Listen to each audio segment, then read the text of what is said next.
माझी तेरे खरीदार तो बहुत हैं, माझी तेरे तलबगार तो बहुत हैं, कुछ इस पार तो बहुत हैं, तो कुछ उस पार तो बहुत हैं।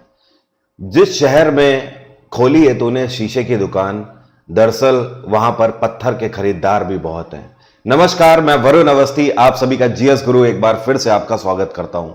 दोस्तों, आप सभी को आज के सेशन से पहले मकर संक्रांति की बहुत बहुत शुभकामनाएं। आप सभी प्यार व्यवहार से इस त्यौहार को मनाएं। यह त्यौहार कहीं ना कहीं हमारी संस्कृति का प्रतीक है, उसे दर्शाता है।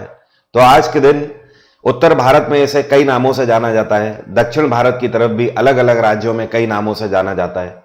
तो उत्तर भारत में स्पेशली यूपी, बिहार में, दिल्ली में मकर संक्रांति के नाम से और खिचड़ी के नाम से इसे जाना जाता है। और गुजरात में पतंग उड़ाने का भी प्रचलन है। उत्तर भारत में भी पिछले कई समय से यह प्रचलन और ज्यादा बढ़ता चला जा रहा है। तो गुजरात में जहां पर इसको काय पोचे भी बोलते हैं, पतंग उड़ाने का वो एक रस्म है, प्रथा है, बहुत ही धूमधाम से मनाई जाती है। तो आज इस त्योहार के मौके पर एक बहुत ही जरूरी और पेंडिंग काम था, मैंने कहा उसको कर लेते हैं। 2022 के जितने भी इंपॉर्टेंट करंट अफेयर हैं उनको एक बार कवर कर लेते हैं इस मैराथन के माध्यम से। शाम तक एग्जाम इंजन पे ये जो क्लास हो रही है उसमें मैं जितने भी क्वेश्चन कराऊंगा और उसके अलावा भी और थोड़े एक्स्ट्रा क्वेश्चन मिलाकर करीब 500 क्वेश्चंस का बंच मैं आपको शाम तक एग्जाम इंजन पे डलवा दूंगा। आप उसे पीडीएफ को फ्री ऑफ कॉस्ट वहां से डाउनलोड कर लीजिएगा आंसर की के साथ। उम्मीद करता हूं आप सभी खुश हो गए, तैयारी आपकी अच्छी चल रही होगी।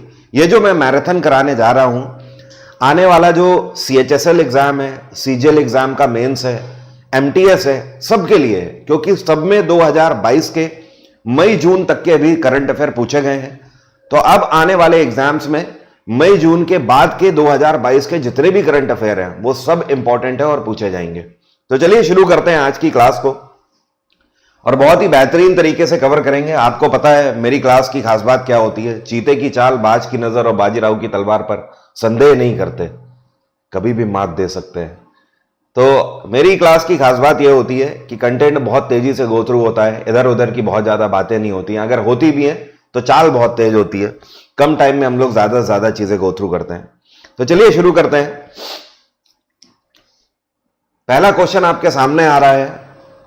देखिए क्वेश्चन क्या है, भारत के द्वारा 17वां प्रवासी भारतीय दिवस जो है वो 8 से लेकर 10 जनवरी 2023 में कौन से शहर में आयोजित किया गया। तो इस बार भारत ने इसको होस्ट किया कहां पर, इंदौर में इसको होस्ट किया। मोस्ट इंपॉर्टेंट क्वेश्चन है, ध्यान रखिएगा। प्रवासी भारतीय दिवस क्यों मनाया जाता है, क्योंकि 9 जनवरी 1915 को महात्मा गांधी भारत आए थे, इसी उपलक्ष्य में मनाया जाता है। कौन है भाई, खूब सारे जॉर्डन साहब ने खूब सारे दिल भेज दिए हैं, आपके प्यार के लिए बहुत बहुत आभार। अगला क्वेश्चन है, अभी ये कौन सा राज्य है जहां पर कार्तिकेय दीपम रथ उत्सव आयोजित किया गया, महाराष्ट्र, तमिलनाडु, गुजरात या आंध्र प्रदेश। देखो जब भी बात करी जाए कार्तिकेय दीपम रथ उत्सव की, यह त्योहार दक्षिण भारत के कुछ राज्यों में मनाया जाता है, जैसे कि आंध्र प्रदेश हो गया और तमिलनाडु हो गया, केरल हो गया, कर्नाटक हो गया, इन सभी राज्यों में मनाया जाता है। तो इसके आधार पर हमारा आंसर है तमिलनाडु। वैसे बेसिकली सबसे ज्यादा रस्म और रिवाज से यह त्योहार तमिलनाडु में ही मनाया जाता है। कार्तिकेय दीपम उत्सव एक इस तरीके का उत्सव है जहां पर देवी देवताओं को एक तरीके से अपने घर में आमंत्रित किया जाता है और दीप जलाकर लोग ऐसा करते हैं। जैसे आप दिवाली में भगवान श्री राम को घर पे बुलाने के लिए एक न्योता देते हो ना, दिए जलाकर, खुशी में कि वो वापस आए थे श्रीलंका से भारत में, उसी तरीके से यहां पर भी दीप उत्सव के रूप में इसको मनाया जाता है। अगला क्वेश्चन है, इस साल डेप्यूटी इलेक्शन कमिश्नर के रूप में किसको अपॉइंट किया गया था। वेरी इंपॉर्टेंट क्वेश्चन है। तो डेप्यूटी इलेक्शन कमिश्नर के रूप में अजय भादु को अपॉइंट किया गया था। इलेक्शन कमीशन के लिए हमारे कॉन्स्टिट्यूशन में आर्टिकल 226 का प्रावधान है। चीफ इलेक्शन कमिश्नर का जो कार्यकाल है ये 6 साल का होता है और इनकी रिटायरमेंट एज 65 साल होती है। इस टाइम पे भारत के चीफ इलेक्शन कमिश्नर कौन है, तो ये है राजीव कुमार, ध्यान रखिएगा। इसके अलावा दूसरे इलेक्शन कमिश्नर कौन है, कोई बता सकता है। AC पांडे, अनूप चंद्र पांडे, इनका नाम ध्यान रखिएगा। अगला क्वेश्चन है, यह कौन सा शहर है जहां पर 8वें G20 पार्लियामेंट्री स्पीकर समिट का आयोजन किया गया था इस साल। नई दिल्ली, जकार्ता, दोहा या अंकारा। तो इस बार G20 की पार्लियामेंट्री स्पीकर समिट का 8वां संस्करण इंडोनेशिया के अंदर जकार्ता में आयोजित किया गया था। अच्छा, एक चीज और ध्यान रखना, 2022 में G20 की अध्यक्षता किसने करी है? इंडोनेशिया ने करी है। लेकिन अब 2023 में भारत इसकी अध्यक्षता कर रहा है। और भारत को कब से इसकी मेंबरशिप मिल गई है, मतलब लीडिंग मेंबरशिप, अध्यक्षता मिल गई है 1 दिसंबर 2022 से। तो अब 1 दिसंबर 2022 से लेकर इस साल के 30 नवंबर 2023 तक जितनी भी मीटिंग होगी सबको होस्ट कौन करेगा? भारत करेगा। यह बहुत इंपॉर्टेंट है।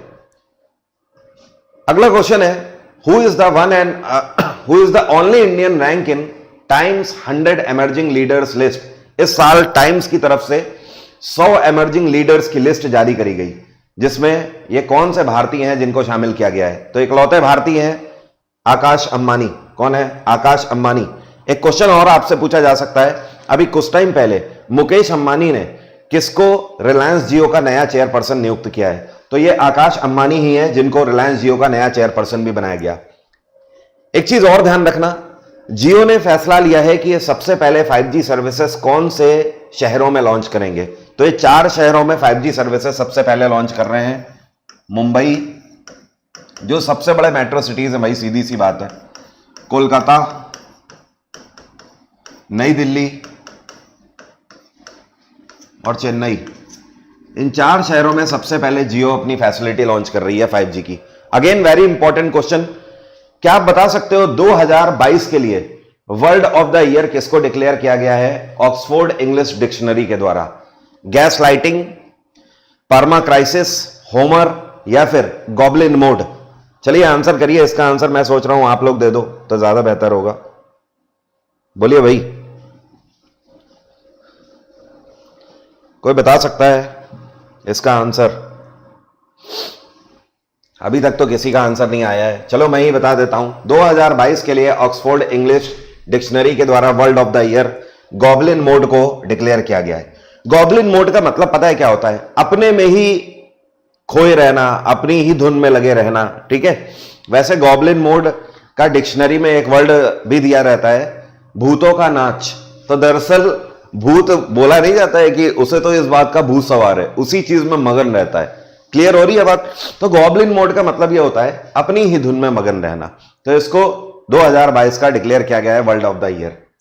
अगला क्वेश्चन है, उत्तर प्रदेश के फैजाबाद कंटेनमेंट का नाम बदलकर क्या रख दिया गया है? योगी आदित्यनाथ सरकार ने फैसला लिया है कि अब से उत्तर प्रदेश के फैजाबाद कंटेनमेंट का नाम बदलकर अयोध्या कैंट इसका नाम रख दिया गया है, अयोध्या छावनी।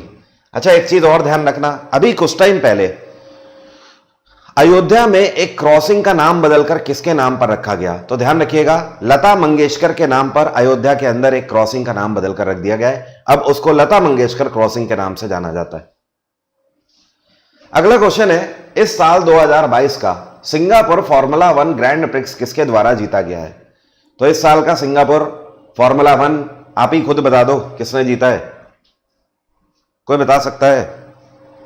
मैक्स वर्स्टपन, चार्ल्स लेरेक या फिर सर्जियो पेरेज? तो ये हैं सर्जियो पेरेज, जिन्होंने इस बार का सिंगापुर ग्रैंड प्रिक्स जीत लिया है। अच्छा, 2022 में सबसे ज्यादा ग्रैंड प्रिक्स किसने जीते हैं? तो आपको ध्यान रखना होगा, मैक्स वर्स्टपन ने 2022 में सबसे ज्यादा ग्रैंड प्रिक्स जीते हुए हैं। उससे कम चार्ल्स लेरेक ने और फिर सर्जियो पेरेज ने 2 जीते हुए हैं। लेकिन अगर 2021 की बात करें तो 2021 में सबसे ज्यादा ग्रैंड प्रिक्स चार्ल्स लेरेक ने जीते थे। 2021 के आखिर में चार्ल्स लेरेक को नाइटहुड से भी सम्मानित किया गया था ब्रिटिश गवर्नमेंट के द्वारा। अगला क्वेश्चन है, यह कौन सा देश है जिसके द्वारा 2029 के एशियन विंटर गेम्स को होस्ट किया जाएगा? Very important question. देखिए कितने लोग आंसर करते हैं, चीन, ऑस्ट्रेलिया, सऊदी अरेबिया या फिर यूनाइटेड अरब अमीरात। आपको बताना है 2029 के एशियन विंटर गेम्स का आयोजन कहां पर किया जाएगा? जल्दी, समय नहीं लगना चाहिए इसमें। इसका आयोजन कहां पर किया जाएगा?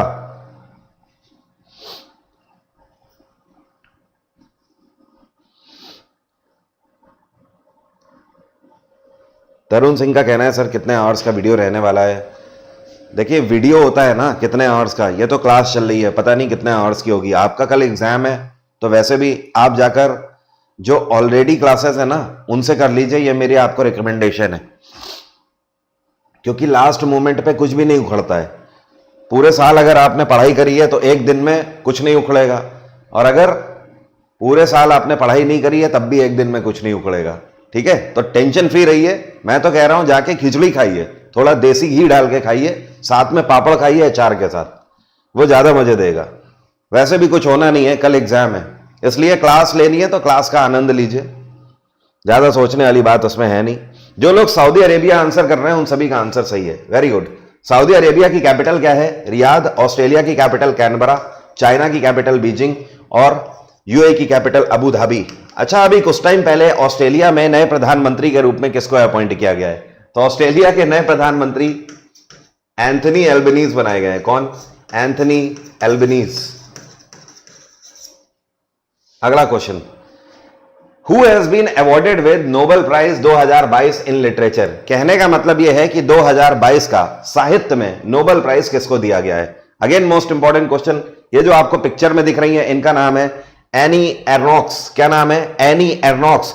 इनको साहित्य में उत्कृष्ट कार्य करने के लिए 2022 का नोबेल प्राइज से सम्मानित किया गया है। नोबेल प्राइज की शुरुआत कब करी गई थी? 1901 में इसकी शुरुआत करी गई थी। अगला क्वेश्चन है, एफएओ एक संस्था है जिसको बोलते हैं हम लोग फूड एंड एग्रीकल्चर ऑर्गेनाइजेशन। ये यूनाइटेड नेशंस की संस्था है और इनके द्वारा 2023 के इंटरनेशनल ईयर ऑफ मिलेट की शुरुआत कौन से शहर में करी गई? तो इस बार इन्होंने इसकी शुरुआत कहां पर करी? तो देखो, एफएओ का हेडक्वार्टर भी क्या है? रोम है। ओके, तो रोम से ही इन्होंने इसकी शुरुआत करी है, इटली के अंदर रोम में। अब एक चीज ध्यान रखना, मिलेट का मतलब क्या होता है? बाजरा। भारत सरकार ने यूनाइटेड नेशंस में आज से 2 साल पहले एक रिक्वेस्ट डाली थी कि पूरे वर्ल्ड भर में इंटरनेशनल मिलेट ईयर मनाया जाए और इंटरनेशनल मिलेट डे भी मनाया जाए, मतलब विश्व बाजरा वर्ष मनाया जाए, विश्व बाजरा दिवस भी मनाया जाए। ऐसा भारत सरकार ने रिक्वेस्ट क्यों डाली? क्योंकि आपको पता होना चाहिए कि बाजरा का उत्पादन करने में भारत पूरे दुनिया में नंबर 1 है। इवन दुनिया के आधे ऐसे देश हैं जहां पर बाजरा की खेती ही नहीं होती और कोई जानता ही नहीं है कि बाजरा किस तरीके की खेती है। बाजरा दरअसल ऐसे फूड ग्रेन्स में से एक है जिसमें न्यूट्रिशंस की मात्रा बहुत ज्यादा होती है, और अगर हम उसका उत्पादन सबसे ज्यादा कर रहे हैं तो अगर दुनिया भर में लोग इसके बारे में अवेयर होंगे तो यह फसल बिकेगी भी, और अगर बिकेगी तो इसका सीधा फायदा किसको होगा? हमें होगा। हमारी आय बढ़ेगी, हमारे किसानों की आय बढ़ेगी। इस वजह से इस साल यूनाइटेड नेशंस ने मोहर लगा दी है कि इंटरनेशनल ईयर ऑफ मिलेट्स 2023 को मनाया जाएगा पूरे वर्ष भर। अगला क्वेश्चन है, ये कौन से भारतीय हैं जिनको यूनाइटेड नेशंस में SDG action awards change maker award से सम्मानित किया गया है? तो जो आपको पिक्चर में दिख रही हैं ये हैं सृष्टि बख्शी। सृष्टि बख्शी, आपको पता है यूनाइटेड नेशंस के द्वारा एसडीजी का मतलब क्या होता है? इसको बोलते हैं sustainable development goal. United Nations के द्वारा ऐसे 17 एसडीजी बनाए गए हैं। कितने? 17। अब ये 17 एसडीजी है क्या? ये गोल्स हैं क्या? ये पूरी दुनिया में जितने भी देश हैं उन सब के लिए गोल्स बनाए गए हैं, जैसे कि क्वालिटी एजुकेशन प्रोवाइड करना, कोई कुपोषण का शिकार ना हो, ठीक है, और इंफ्रास्ट्रक्चर बेहतर रखना, पीने के लिए फ्रेश वाटर होना, जो बेसिक नीड्स है, पॉल्यूशन ना क्रिएट करना, एनवायरनमेंट को अपने क्लीन रखना, ये सारी चीजें 17 ऐसी 17 टारगेट्स हैं जिनको एसडीजी बोला जाता है, सस्टेनेबल डेवलपमेंट गोल। अगला क्वेश्चन है, लता मंगेशकर पुरस्कार 2021 से किसको सम्मानित किया गया है? Again very important question. Shailendra Singh, Anand Milind, Kumar Sanu या सोनू निगम? तो आपको ध्यान रखना है कुमार सानू। यहां पर मैंने लिख भी दिया है 2021 का लता मंगेशकर अवार्ड कुमार सानू को गया है, 2020 का आनंद मिलिंद को गया है और 2019 का शैलेंद्र सिंह को गया है। भूलोगे तो नहीं, ये बहुत इंपॉर्टेंट है, ये बहुत इंपॉर्टेंट है, कोई दिक्कत तो नहीं है। सॉर्टेड है ना? चलिए आगे बढ़ते हैं। एक कह रहा है ल्यूसेंट फिर से कराइए, करा दूंगा यार, क्यों परेशान हो रहे हो। India's first indigenously developed light combat helicopter, जिसका नाम क्या है, जिसको अभी भारतीय वायुसेना में शामिल किया गया है? ये कौन सा हेलीकॉप्टर है जो कि लाइट वेट हेलीकॉप्टर है जिसको भारतीय वायुसेना में शामिल किया गया है? इसका नाम क्या है? तो ये है प्रचंड। क्या नाम है? प्रचंड। और आपको पता है इसको स्पेशली एचएएल के द्वारा बनाया गया है, हिंदुस्तान एरोनॉटिक्स लिमिटेड के द्वारा बनाया गया है। एचएल की स्थापना कब करी गई थी? 1940 में। इसका हेडक्वार्टर क्या है? बैंगलोर। एचएल के चीफ कौन है? ये हैं आर माधवन। क्या नाम है? आर माधवन।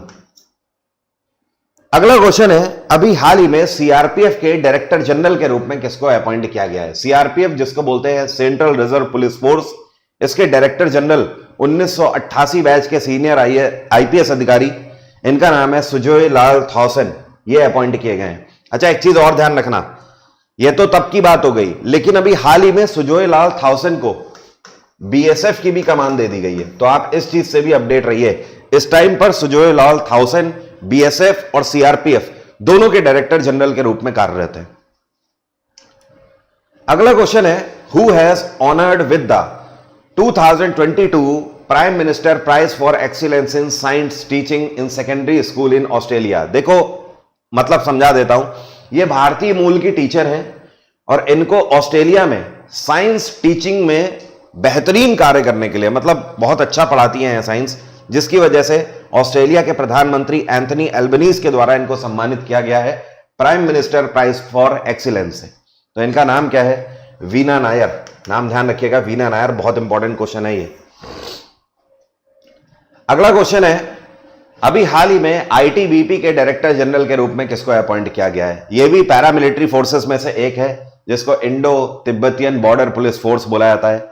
यह फोर्स स्पेशली जो तिब्बतियन सीमा हमारी लगती है ना, वहां पर डिप्लॉय करी जाती है सुरक्षा के लिए। तो ये कौन है जो कि डायरेक्टर जनरल आईटीबीपी के बनाए गए हैं? क्या आप बताओगे आंसर? अभय कुमार का कहना है बी। बी क्या लिखा हुआ है भाई? हेमंत शर्मा। आपके हिसाब से हेमंत शर्मा है क्या?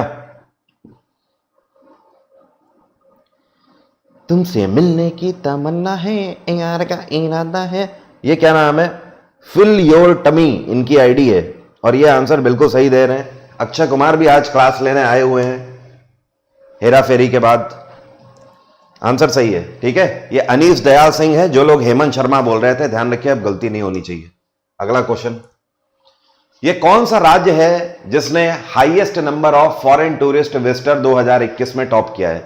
देखो, मतलब कहने का यह है कि इस राज्य में 2021 में सबसे ज्यादा फॉरेन टूरिस्ट घूमने आए हैं।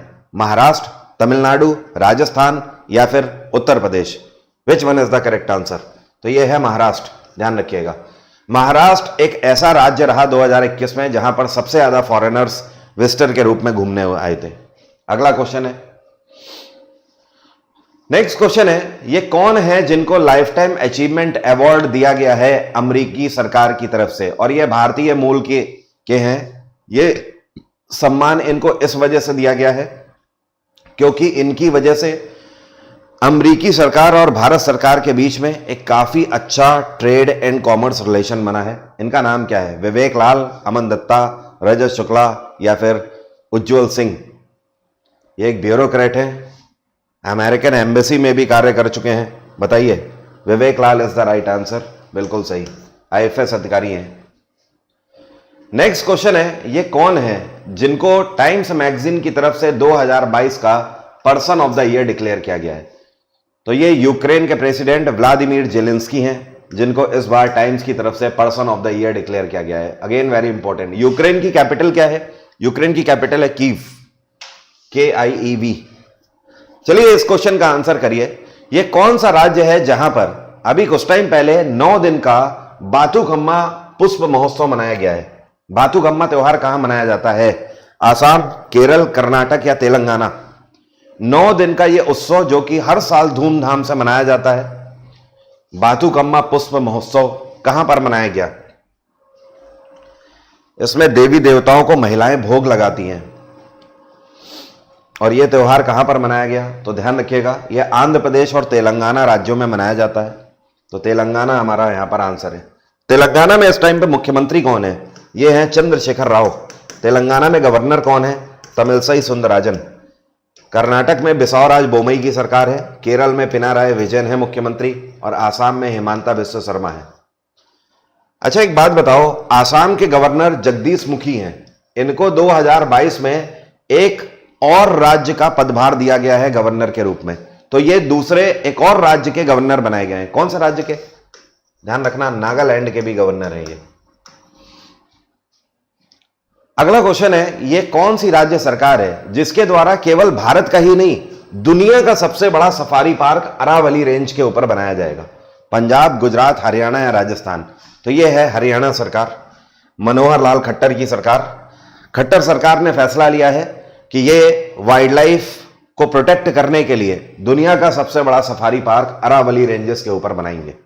गुजरात में इस टाइम पे भूपेंद्र पटेल है मुख्यमंत्री।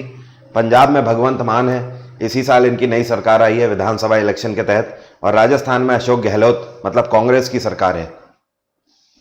अच्छा, राजस्थान के गवर्नर कौन है, कोई बताएगा? Who is the governor of Rajasthan? इस टाइम पे राज्यपाल कौन है राजस्थान में? बोलो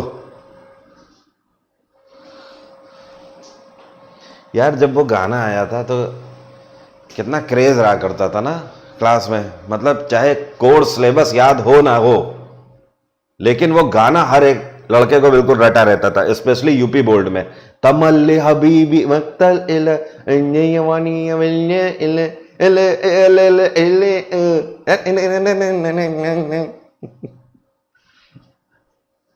दो चार लाइनें तो मुझे भी याद हो गई थी, लेकिन आज फिर मैं भूल गया। Kalraj Mishra is the right answer, बिल्कुल सही। सभी लोग ध्यान रखना, कलराज मिश्र इस टाइम पे राज्यपाल है।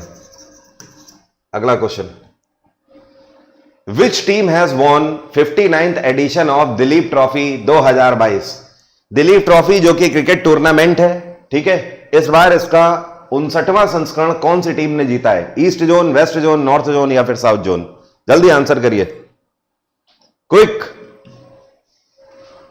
इस बार वेस्ट जोन ने जीता है भाई, ठीक है। नेक्स्ट क्वेश्चन, गांधीनगर से लेकर मुंबई तक वंदे भारत एक्सप्रेस अभी हाल ही में चलाई गई, तो इसको हरी झंडी गांधीनगर से किसके द्वारा दिखाई गई? प्रधानमंत्री नरेंद्र मोदी के द्वारा एक और वंदे भारत एक्सप्रेस रवाना करी गई। मैंने आपको पीडीएफ में भी बताया था, जो अभी कुछ टाइम पहले तक डेली पीडीएफ एग्जाम इंजन पर दे रहा था। अच्छा हाँ, पीडीएफ से याद आया, जो पिछले कुछ दिन से करंट अफेयर सुबह 4 बजे नहीं हो रहे हैं, लेकिन उनकी पीडीएफ आज शाम तक अपलोड हो जाएगी, तो एग्जाम इंजन से आप लोग डाउनलोड कर लेना। और करंट अफेयर के लिए परेशान ना हो, शुरू कर रहा हूं मैं, थोड़ा सा डू यू नो में लगा हुआ था इस वजह से। और पहली वंदे भारत एक्सप्रेस कहां से कहां तक चलाई गई थी? तो पहली वाराणसी से लेकर नई दिल्ली तक चलाई गई थी। दूसरी कहां से चलाई गई? नई दिल्ली से कटरा तक चलाई गई, कटरा, जम्मू कटरा तक। अभी एक और वंदे भारत एक्सप्रेस चलाई गई है, कोई बता सकता है? दक्षिण भारत में, दक्षिण भारत में एक और वंदे भारत एक्सप्रेस चलाई गई है, कहां से कहां तक बताओगे? श्वेता का कहना है सर आपने टूरिस्ट में महाराष्ट्र और तमिलनाडु बताया था पहले भी। जी हाँ, बिल्कुल सही है, महाराष्ट्र और तमिलनाडु टॉप पर हैं ज्वाइंटली। मैं दक्षिण भारत की बात कर रहा हूं। राजश्री का आंसर आ गया है, चेन्नई से लेकर मैसूर तक चलाई गई है, सभी लोग ध्यान रखना। अगला question, national commission for women की पहली चेयरपर्सन जिनका अभी हाल ही में निधन हो गया, इनका नाम क्या है? इनका नाम है जयंती पटनायक, जिनका अभी कुछ टाइम पहले निधन हो गया। नेशनल कमीशन फॉर विमेन जो है, ये पूरे भारत भर में महिलाओं के संरक्षण, वेलफेयर के लिए बनाया गया विभाग है। नेक्स्ट क्वेश्चन है, Hurun India 40 under self made rich list 2022 में किसने टॉप किया है? यहां पर सेल्फ मेड रिच का मतलब यह है कि जिनके बाप दादों से उन्हें नहीं मिला है व्यापार, जिन्होंने अपना व्यापार एम्पायर खुद खड़ा किया है। तो हुरून इंडिया 40 में नंबर 1 पे कौन रहे? तो ये है निखिल कामत। और निखिल कामत कौन सी कंपनी के मालिक हैं? जीरोधा। जीरोधा आपको पता है ऑनलाइन ट्रेडिंग कंपनी है, डिजिटल करेंसी में डील करते हैं, ठीक है। सेकंड नंबर पे भाविश अग्रवाल रहे, ओला इलेक्ट्रिक के हैं। और तीसरे नंबर पे दिव्यांग तुराकिया, जो कि इन्वेस्टमेंट फर्म चलाते हैं। अच्छा, अगर आपसे बात करी जाए इस टाइम पर भारत की सबसे अमीर महिला कौन है, तो आपको ध्यान रखना होगा, भारत की सबसे अमीर महिला है रोशनी नाडर। कौन है? रोशनी नाडर। ये एचसीएल के फाउंडर शिव नाडर की बेटी है और इस टाइम पर एचसीएल की चेयरपर्सन है। लेकिन अगर आपसे कहा जाए भारत की इस टाइम पे सेल्फ मेड रिचेस्ट विमेन कौन है?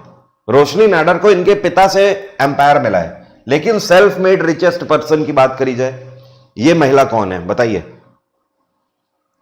ये कौन है? तो ध्यान रखिएगा, फाल्गुनी नायर, नायका की फाउंडर। अगला क्वेश्चन, भारत ने ग्लोबल इनोवेशन इंडेक्स 2022 में कौन सी रैंक सिक्योर करी है? तो भारत ने इस बार 40वीं रैंक सिक्योर करी है। किसमें? अगेन इंपॉर्टेंट क्वेश्चन है ये, ग्लोबल इनोवेशन इंडेक्स 2022 में। मतलब ये दुनिया के ऐसे देश है जो कि इनोवेशन में सबसे आगे है, उसमें भारत 40वें नंबर पे है। टॉप किया है स्विट्जरलैंड ने, दूसरे नंबर पे अमेरिका रहा है और तीसरे नंबर पे स्वीडन रहा है। आपको पता है भारत 2015 में 81 रैंक पर था, और इतना ज्यादा, मतलब ये क्यों हो पाया है? ये मेक इन इंडिया प्रोजेक्ट के तहत हो पाया है और एमएसएमई को प्रमोट करने की वजह से हो पाया है। आप देख ही रहे हो, भारत में आज की डेट में लोगों को व्यापार करना ज्यादा पसंद आ रहा है। तो ये कोई नई चीज नहीं है, हमारे देश में नई चीज है, ग्लोबली ये नई चीज नहीं है। जैसे कि हमारे देश में बचपन से ही एक रट्टू तोते की तरह हर कोई, मुझे डॉक्टर बनना है, मुझे इंजीनियर बनना है, मुझे ये बनना है, मुझे क्रिकेटर बनना है, मुझे आईएएस बनना है, बस यही लगा रहता है हमारे देश में। लेकिन यूरोपियन कंट्रीज में आज से नहीं, आज से 50 साल पहले से ही एक सिस्टम चला आ रहा है। जैसे हमारे देश में बोलते हैं आईएएस बनना है, पुलिस बनना है, आर्मी में जाना है, या फिर डॉक्टर इंजीनियर बनना है, वहां पे बोलते हैं मुझे एंटरप्रेन्योर बनना है, ठीक है, मुझे अपना खुद का धंधा करना है, ठीक है। तो आज की डेट में भारत सरकार, आप देख रहे हो, खुद ही धंधे को प्रमोट कर रही है कि आप अपना खुद का धंधा करिए, खुद का व्यापार करिए, जिससे लोगों को रोजगार मिलेगा। After all we are becoming the largest population of the world. तो अगर हम दुनिया की सबसे बड़ी जनसंख्या हैं, तो आखिर कितने लोगों को ही सरकारी नौकरी मिल जाएगी, आप ये बताइए। केवल 4% लोग सरकारी नौकरी करते हैं। तो आप तो मेहनत कर रहे हो, आपको तो मिल जाएगी, लेकिन बहुत सारे ऐसे हैं जो मेहनत ही नहीं करना चाहते हैं और सच में नौकरी भी नहीं करना चाहते, तो वो क्या करेंगे? वो धंधा करेंगे। क्लियर हो रही है बात? तो एक सॉल्यूशन केवल ये नहीं है कि हम सभी सरकारी नौकरी के पीछे भागे, आप बहुत कुछ कर सकते हो। अगला क्वेश्चन है, केंद्र सरकार के द्वारा 31 अक्टूबर से कितने वर्षों के लिए चीनी निर्यात पर प्रतिबंध बढ़ा दिया गया है? देखो, हमारी गवर्नमेंट बोल रही है कि अब हम चीनी को एक्सपोर्ट नहीं करेंगे। कारण क्या है? कि हमारे देश में ही कमी पड़ सकती है। तो जिस तरीके से चीनी का भंडार है, उसको देखते हुए अगले कितने साल के लिए एक्सपोर्ट बैन कर दिया गया है? बोलिए।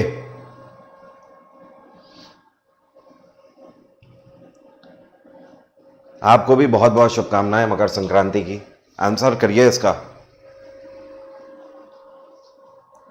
अगले 1 साल के लिए बढ़ा दिया गया है, ठीक है। जो 2 साल बोल रहे हैं वो लोग ध्यान रखें, ज्यादा आगे मत बढ़ो चाचा बन के, ठीक है ना।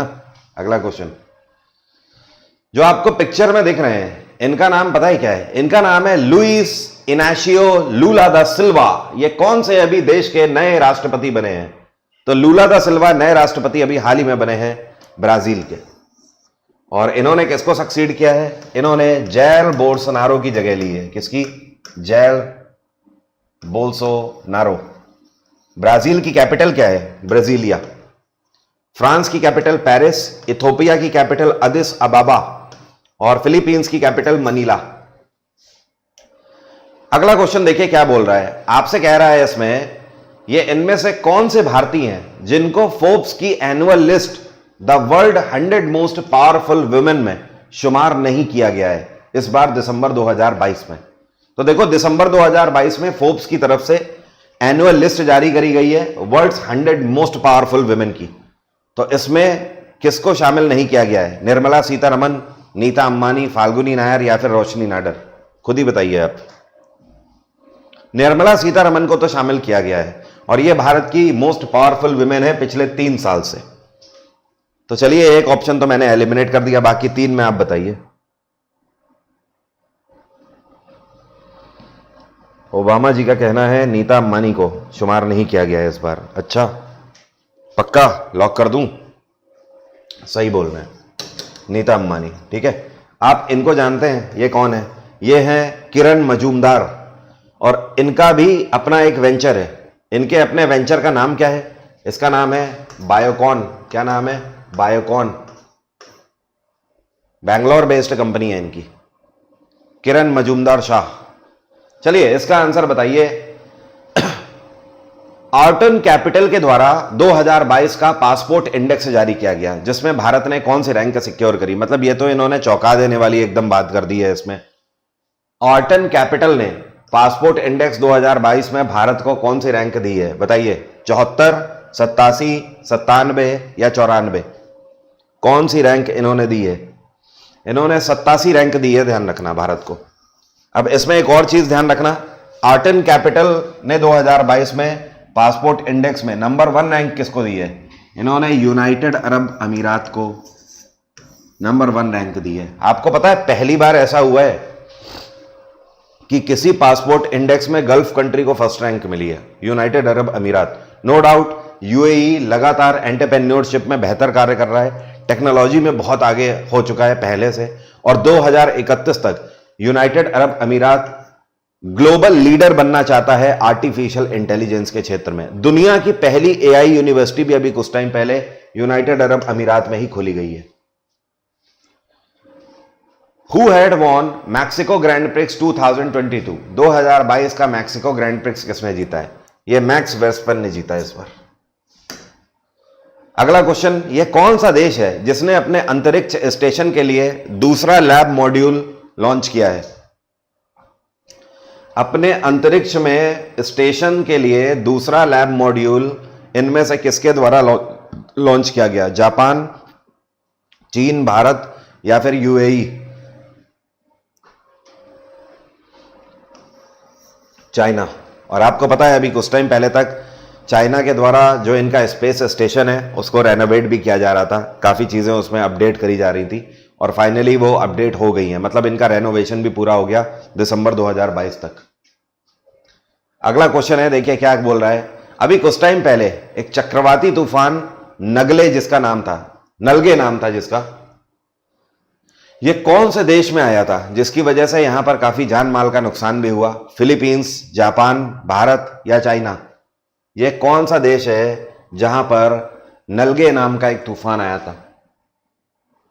इस देश में भी हर साल तूफान आते रहते हैं, करीब 12 से 15 तूफान हर साल आते हैं, ऑन एन एवरेज हर एक महीने में एक तूफान। तो यह है फिलीपींस, कैपिटल है मनीला, एडीबी का हेडक्वार्टर भी मनीला ही है, एशियन डेवलपमेंट बैंक। अगला क्वेश्चन है, प्रधानमंत्री नरेंद्र मोदी के द्वारा मानगढ़ धाम जो है इसको नेशनल मॉन्यूमेंट अभी डिक्लेयर कर दिया गया। तो आपको बताना है मानगढ़ धाम कहां पर है? उत्तर प्रदेश, गुजरात, राजस्थान या महाराष्ट्र? करिए आंसर। मानगढ़ धाम कहां पर है? पीएम नरेंद्र मोदी के द्वारा इसको हमारा नेशनल मॉन्यूमेंट डिक्लेयर कर दिया गया है। करेंगे आंसर? बता पाएंगे इसका आंसर?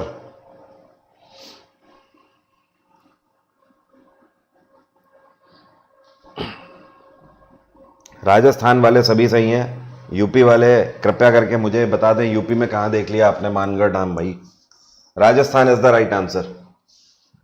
अगले क्वेश्चन पे आ जाते हैं। देखो ये बहुत इंपॉर्टेंट क्वेश्चन है और इस बार ये किसी की शिफ्ट में रखा मिलेगा, क्वेश्चन ध्यान रखना। रानीपुर टाइगर रिजर्व जो है ये अभी हाल ही में भारत का 53वां टाइगर रिजर्व बन गया है। तो ये टाइगर रिजर्व कहां पर स्थापित किया जा रहा है? तो उत्तर प्रदेश के चित्रकूट में इसको स्थापित किया गया है, रानीपुर टाइगर रिजर्व को। ठीक है। और अभी कुछ टाइम पहले एक चीता प्रोजेक्ट था जिसके तहत भारत में टोटल कितने चीते लाए गए हैं? टोटल 8 चीते लाए गए हैं। कौन से देश से लाए गए हैं? नामीबिया से। कहां से? नामीबिया से। इनको कहां पर रखा गया है? इनको कूनो नेशनल पार्क में रखा गया है। कूनो नेशनल पार्क ये कहां पर है? ये एमपी में है, मध्य प्रदेश में, कूनो नेशनल पार्क। अगला क्वेश्चन, इस क्वेश्चन में देखिए क्या बोल रहा है। जो आपको पिक्चर में दिख रही हैं इनका नाम है डीना बोलवोल्टे। ये अभी हाल ही में कौन से देश की पहली महिला राष्ट्रपति बनी है? तो बोलवोल्टे पेरू की पहली महिला राष्ट्रपति बनी है। पेरू की कैपिटल क्या है? इसको बोलते हैं लीमा। मॉरिशस की कैपिटल पोर्ट लुइस, नीदरलैंड की कैपिटल एम्स्टरडैम और फिनलैंड की कैपिटल हेलसिंकी। क्या बोलते हैं? हेलसिंकी। अगला क्वेश्चन, इसको बोलते हैं कैंसो। कैंसो का मतलब क्या है? Civil air navigation service organisation. तो इस बार इनकी कॉन्फ्रेंस जो है ये कौन से राज्य में आयोजित करी गई? इसका आयोजन गोवा में किया गया था। और आपको पता है कैंसो का मेन उद्देश्य क्या है? इसका मेन उद्देश्य यह है कि जो हमारा एयर ट्रैफिक है उसको बेहतर टेक्नोलॉजी के थ्रू कैसे मैनेज किया जाए, कुछ ऐसी और टेक्नोलॉजी लाई जाए कि जिससे एयर ट्रैफिक को तो हम नेविगेट कर ही सकें, इवन इतना ही नहीं, हम फ्यूल को भी बचा सकें। कई बार आपको पता है ऐसा होता है कि रनवे खाली ना मिल पाने की वजह से एरोप्लेन को घुमाना पड़ता है थोड़ी दूर तक हवा में ही। इससे आपको पता है कितने तेल की और ज्यादा खपत बढ़ जाती है। तो इसी वजह से एयर टिकट्स भी सस्ते नहीं हो पाते हैं, क्योंकि कहीं ना कहीं जो एयरक्राफ्ट कैरियर कंपनीज हैं वो इस तरीके के खर्चों को उठाने के लिए पहले से ही कुछ पैसा रिजर्व में रखती हैं। तो ये इसकी कॉस्टिंग काफी भारी भरकम हो जाती है। तो कॉस्टिंग भी कम होगी अगर हम अपनी टेक्नोलॉजी को बेहतर बना लें तो। अगला क्वेश्चन है, who has been selected for the first Kerala Jyothi award instituted by Kerala government. Kerala government के द्वारा पहली बार केरल ज्योति अवार्ड से किसको सम्मानित किया गया? तो ये सम्मानित किए गए हैं एमटी वासुदेवन नायर। अच्छा, कोई बता सकता है इनको क्यों सम्मानित किया गया है? कोई बता सकता है इनको क्यों सम्मानित किया गया है? जी हाँ यादव जी, परेशान मत होइए, जीडी के लिए भी है। कोई करंट अफेयर बाहर से तो आएगी नहीं, सारी वही करंट अफेयर हैं। इनको क्यों सम्मानित किया गया है, मैंने आपसे ऐसा पूछा है, बोलिए क्यों इनको सम्मानित किया गया है? जॉर्डन का आंसर सही है, बाकी लोग ध्यान नहीं दे रहे हो क्या? इनको राइटिंग के क्षेत्र में उत्कृष्ट कार्य करने के लिए, ये एक लेखक है, ठीक है। अगला क्वेश्चन, अभी कुछ टाइम पहले फिलीपींस के ओकायडा मनीला में मिस अर्थ 2022 का खिताब किसने जीता है? तो इस बार यह खिताब जीता है साउथ कोरिया की मॉडल हैं जिनका नाम है मीना सुई चोई। क्या नाम है? मीना सुई चोई। हमारे देश में अगर मीना नाम होता है तो वो क्या होता है? ये वाला मीना, ये वाला। वैसे इसको मीना पढ़ा जाता है, मीना, मीना नहीं। अगला क्वेश्चन, उड़ीसा के मुख्यमंत्री नवीन पटनायक के द्वारा कॉमन क्रेडिट पोर्टल जिसका नाम है सफल, इसको अभी हाल ही में लॉन्च किया गया और इसका मेन उद्देश्य क्या है? किसानों की इनकम को डबल करना और किसानों की मदद के लिए इसको लॉन्च किया गया है। तो इसका फुल फॉर्म क्या है? तो ध्यान रखिएगा, इसका फुल फॉर्म है सफल का simplified application for agricultural loan.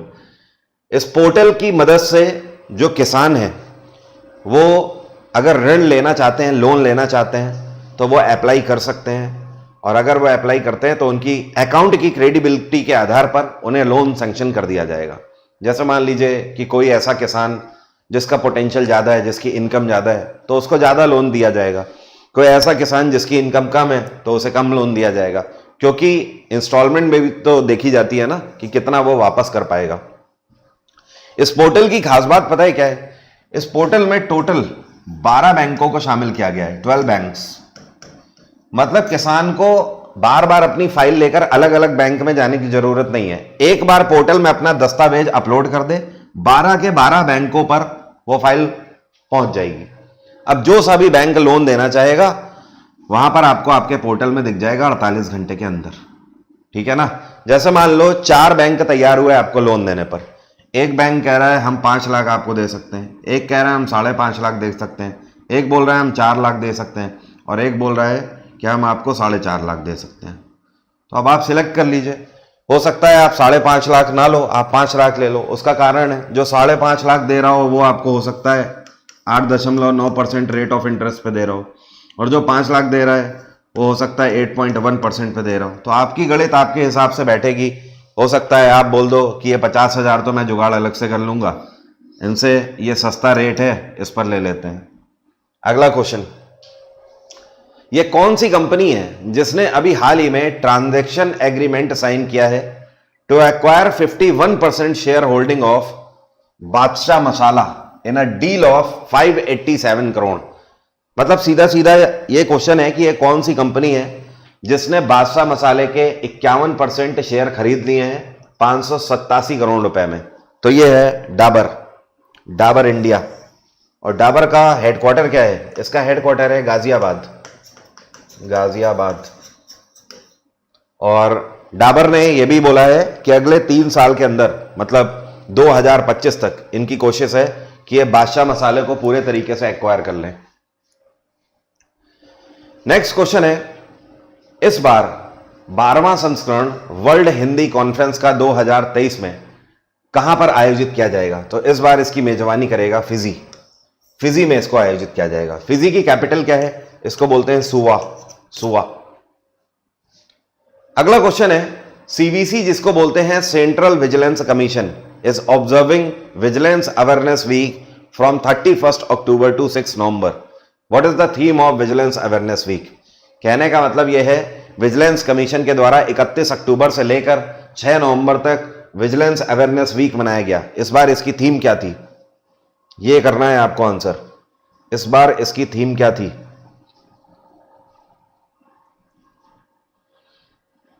बताइए।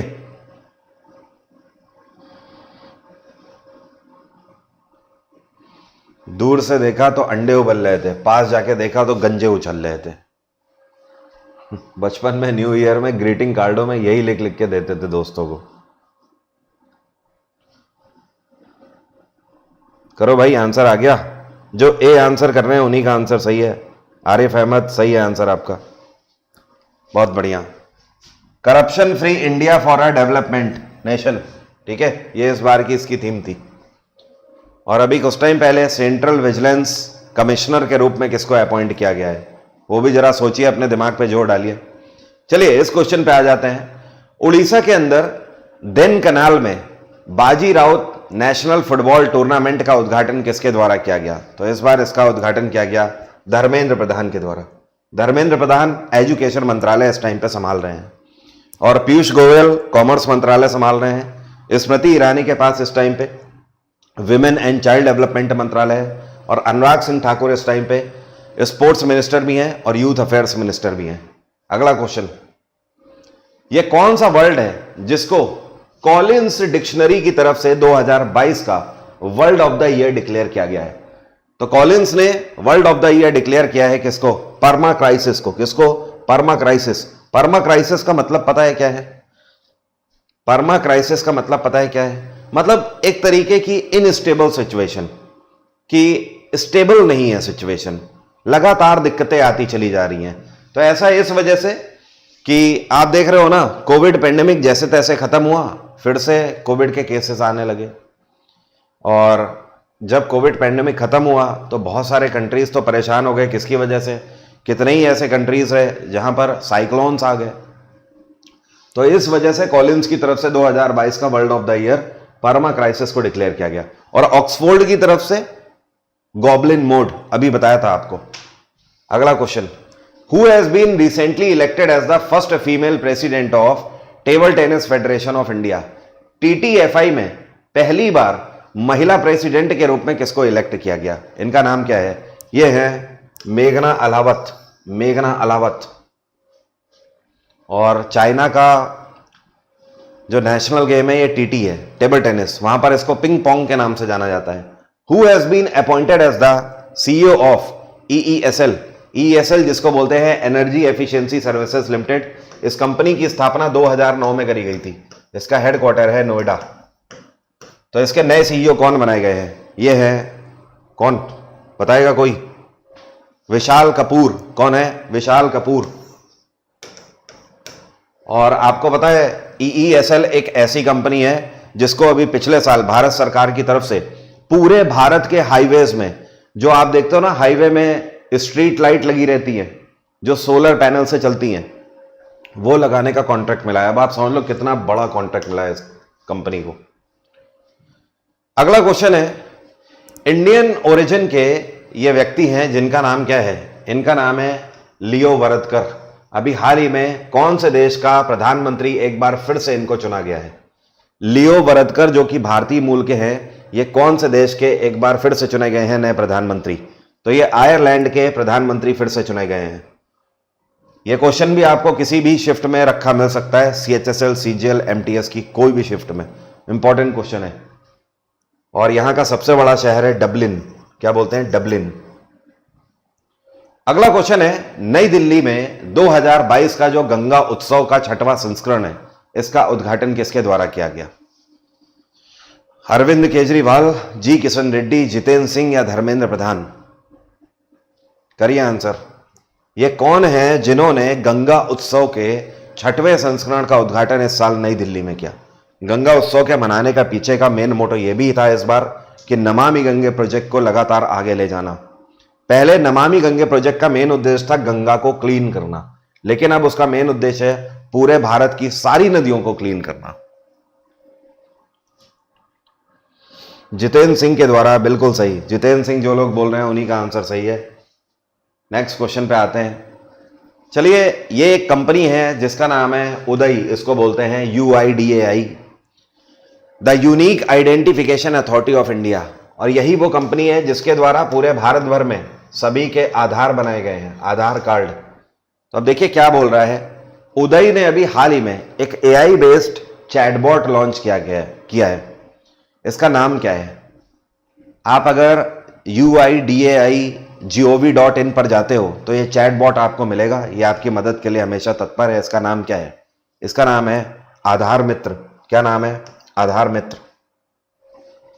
आधार मित्र आपकी मदद करेगा अगर आपको आधार में कुछ भी चेंजेस कराने हैं तो, जैसे कि आपको एड्रेस चेंज कराना है और नाम चेंज कराना है, डेट ऑफ बर्थ कुछ भी गलत अगर हो गया है तो। Who has the most written about track and field athlete in 2022, displacing the Jamaican legend Usain Bolt from the top list? देखो, आज तक पूरे दुनिया में यह रिकॉर्ड उसेन बोल्ट के पास था। कौन सा रिकॉर्ड? कि एक साल में सबसे ज्यादा जगह पर इनके नाम पर आर्टिकल लिखे गए हैं, जिक्र किया गया है। लेकिन अब उसेन बोल्ट को टॉप लिस्ट से रिप्लेस किया है किसने? तो यह भारतीय मूल के हैं, नीरज चोपड़ा। टोक्यो ओलंपिक्स के इकलौते गोल्ड मेडलिस्ट भारत की तरफ से, और 2022 में पूरे साल में इनका जिक्र 820 से ज्यादा आर्टिकल्स में किया गया है दुनिया भर में। मतलब दुनिया भर में इनके बारे में खबरें 820 से ज्यादा जगह छपी हैं।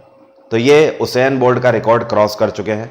और इस साल उसेन बोल्ट का जो जिक्र किया गया है वो करीब 400 से ज्यादा आर्टिकल्स में किया गया है।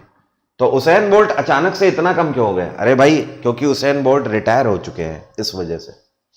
और आज तक प्यूमा के सबसे महंगे ब्रांड एम्बेसडर उसेन बोल्ट ही रहे हैं। अगला क्वेश्चन है, Indian men's team has von it's first gold medal by defeating which country in the Asian squash team championship?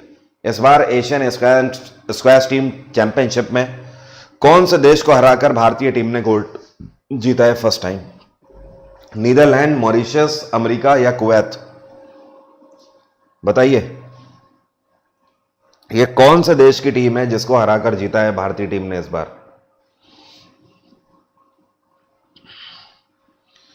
क्या आप बता सकते हैं? क्या आप आंसर कर पाएंगे? अगर आप आंसर कर पाएंगे तो आपको पता लगेगा मेलोडी इतनी चॉकलेटी क्यों है, और नहीं कर पाएंगे तो आपको संतरे वाले कंपट से ही काम चलाना पड़ेगा।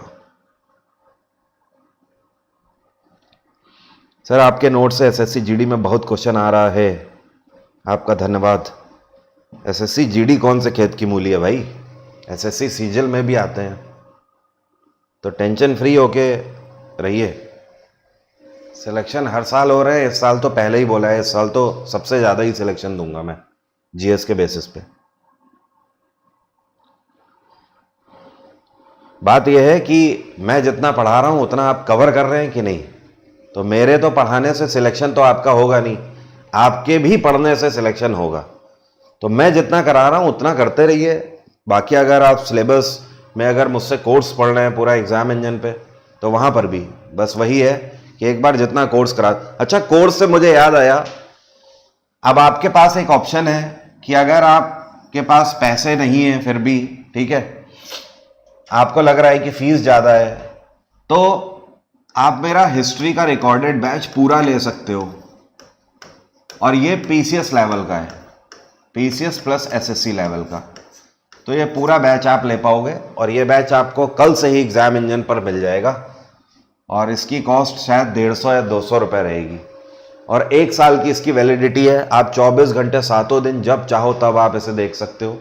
और साथ में पीडीएफ भी इसके रहेंगी हिंदी और अंग्रेजी में। तो आई थिंक अच्छा ऑप्शन है, जिसको भी इतिहास पढ़ना हो मुझसे, पूरा एंशियंट, मिडिवल और मॉडर्न सब होगा इसमें। चलिए फिलहाल इसका आंसर करिए। जो लोग भी कुवैत बोल रहे हैं उन्हीं का आंसर सही है।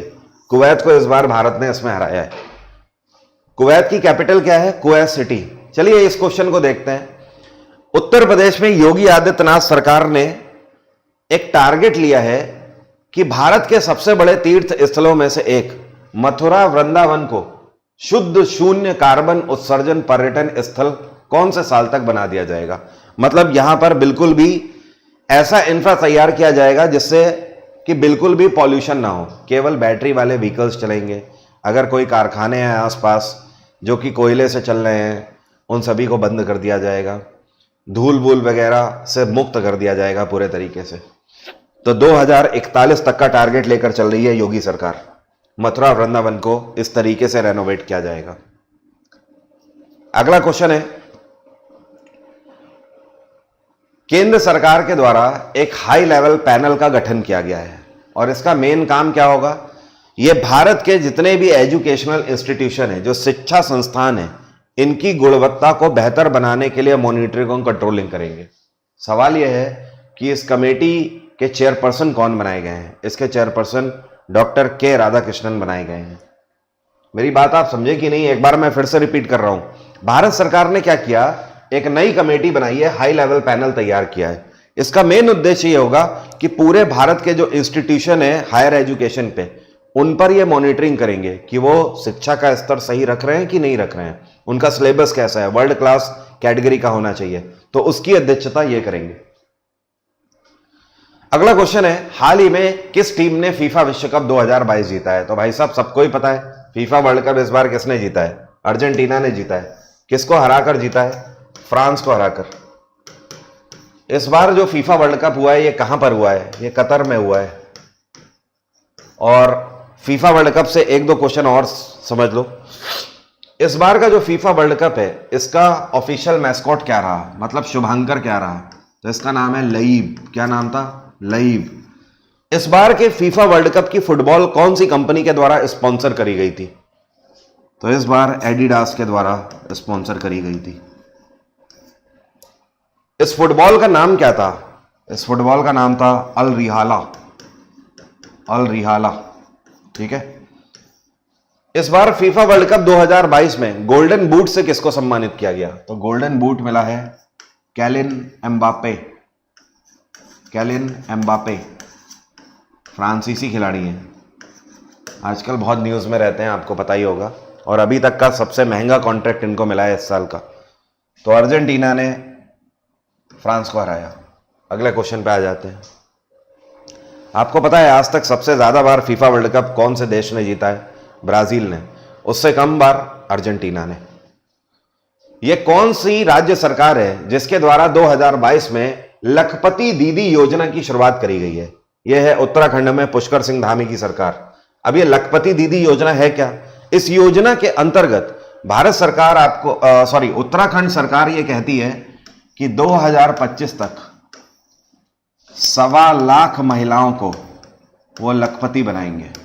मतलब उनकी इनकम ऐसी कर देंगे कि वो प्रति माह 1 लाख रुपया तो कमाए ही कमाए मिनिमम।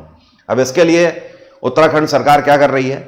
ऐसी महिलाएं जो कि एमएसएमईज में हैं, उनको लोन फैसिलिटी दी जा रही है और भी सपोर्ट दिए जा रहे हैं सरकार की तरफ से योजनाओं के, उनके क्षेत्रों के आधार पर।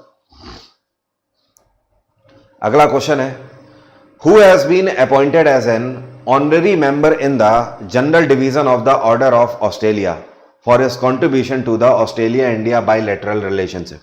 मतलब कहने का यह है, ऑस्ट्रेलिया और भारत के संबंधों को बेहतर बनाने के लिए ये कौन है जिनको general division of the order of Australia के ऑनररी मेंबर के रूप में अपॉइंट किया गया है?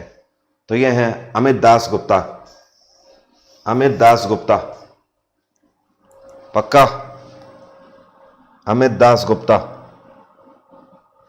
या ब्रिजेश कुमार जी हैं? ब्रिजेश कुमार उपाध्याय कुछ लोग बोल रहे हैं भाई, मुझे तो ऐसा लगता है अमित दास गुप्ता है। सही बोल रहे हो आप लोग, ब्रिजेश कुमार उपाध्याय, ठीक है।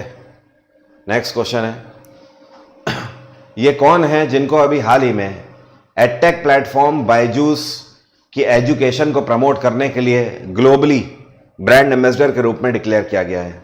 तो ये हैं लियोनेल मेसी। और बायजूस ने इससे पहले अपना ब्रांड एम्बेसडर किसको बनाया था? शाहरुख खान को। फिर वो आर्यन खान वाला केस हो गया था ना, तो फिर शाहरुख खान को हटा दिया था और अब लियोनेल मेसी को अपॉइंट किया है। अगला क्वेश्चन है, who will be the chief guest at the 17th प्रवासी भारतीय दिवस कन्वेंशन ऑर्गेनाइज्ड इन इंदौर मध्य प्रदेश। 8 से लेकर 10 जनवरी 2023 तक 17वां प्रवासी भारतीय दिवस मनाया गया इंदौर में। इस बार चीफ गेस्ट कौन रहे? फ्रांस के राष्ट्रपति, दक्षिण अफ्रीका के राष्ट्रपति, गुयाना के राष्ट्रपति या बांग्लादेश के राष्ट्रपति? बताइए। ये है इरफान अली और ये गुइनिया के राष्ट्रपति हैं, ठीक है। इनको इस बार चीफ गेस्ट के रूप में बुलाया गया था। नेक्स्ट क्वेश्चन पे आते हैं। चलिए ये देखिए क्या बोल रहे हैं। ये बहुत इंपॉर्टेंट क्वेश्चन है 2022 का। तो 2022 में एससीओ के सेक्रेटरी जनरल के रूप में किसको अपॉइंट किया गया? तो इनका नाम है झांग मिंग। क्या नाम है? झांग मिंग। ये एससीओ के सेक्रेटरी जनरल इस साल बनाए गए हैं संघाई कॉरपोरेशन ऑर्गेनाइजेशन के। Again very important question. साल 2022 में पाकिस्तान के सुप्रीम कोर्ट में पहली बार किसी महिला को न्यायाधीश के रूप में अपॉइंट किया गया है। इनका नाम क्या है? आयशा मलिक। और पाकिस्तान के चीफ जस्टिस कौन है इस टाइम पे? बताओगे? पाकिस्तान के चीफ जस्टिस कौन है? बोलो।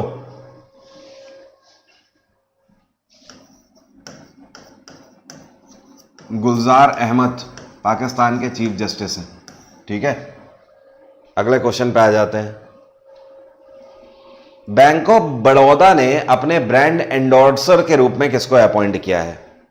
देखिए इसका आंसर कौन बता पाता है? बैंक ऑफ बड़ौदा जिसकी स्थापना 1908 में करी गई है और इसके मैनेजिंग डायरेक्टर कौन है? ये हैं संजीव चड्ढा। संजीव चड्ढा। चड्ढा से याद आया, आप लोगों ने एक पिक्चर देखी है सनी देओल की, दामनी। उसमें वो कहता है ना, इंद्रजीत चड्ढा नाम है मेरा।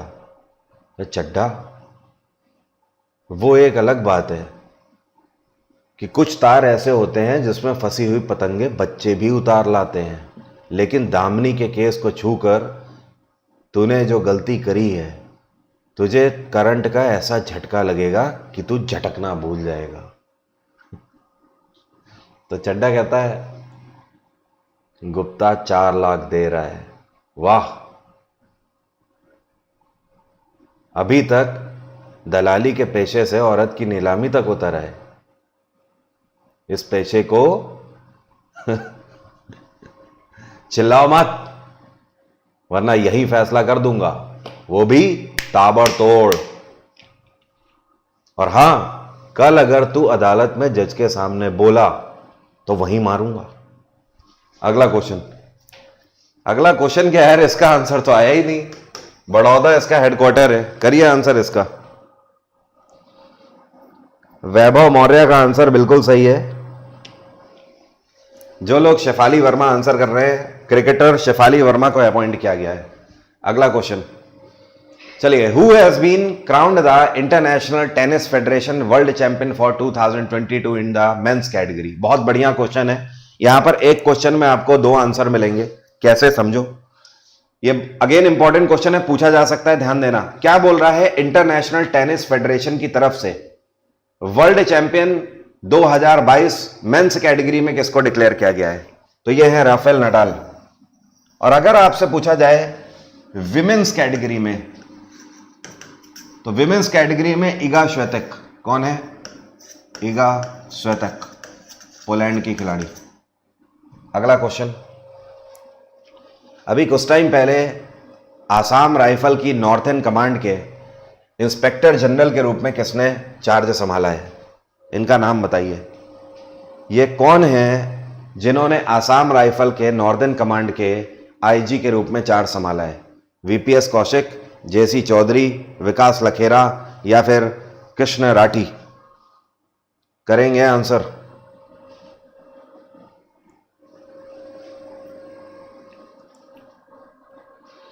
बताइए।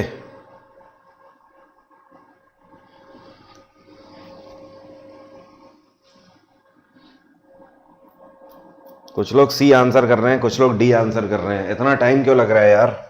विकास लखेरा सही है आंसर, ठीक है।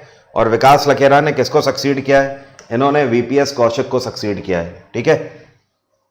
अगला question, who has been appointed as chairperson of Kerala state Chalachitra academy?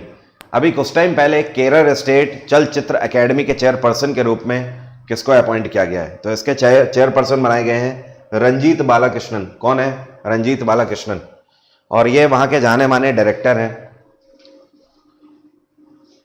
Again important question, अभी साल 2022 के आखिर में मिसेस वर्ल्ड 2022 का खिताब लास वेगास में डिफीट करने के बाद सबको किसने जीता है? तो ये भारतीय मूल की हैं जिनका नाम है सरगम कौशल। इस बार रही मिसेस वर्ल्ड 2022। और इस टाइटल का नाम मिसेस वर्ल्ड क्यों है?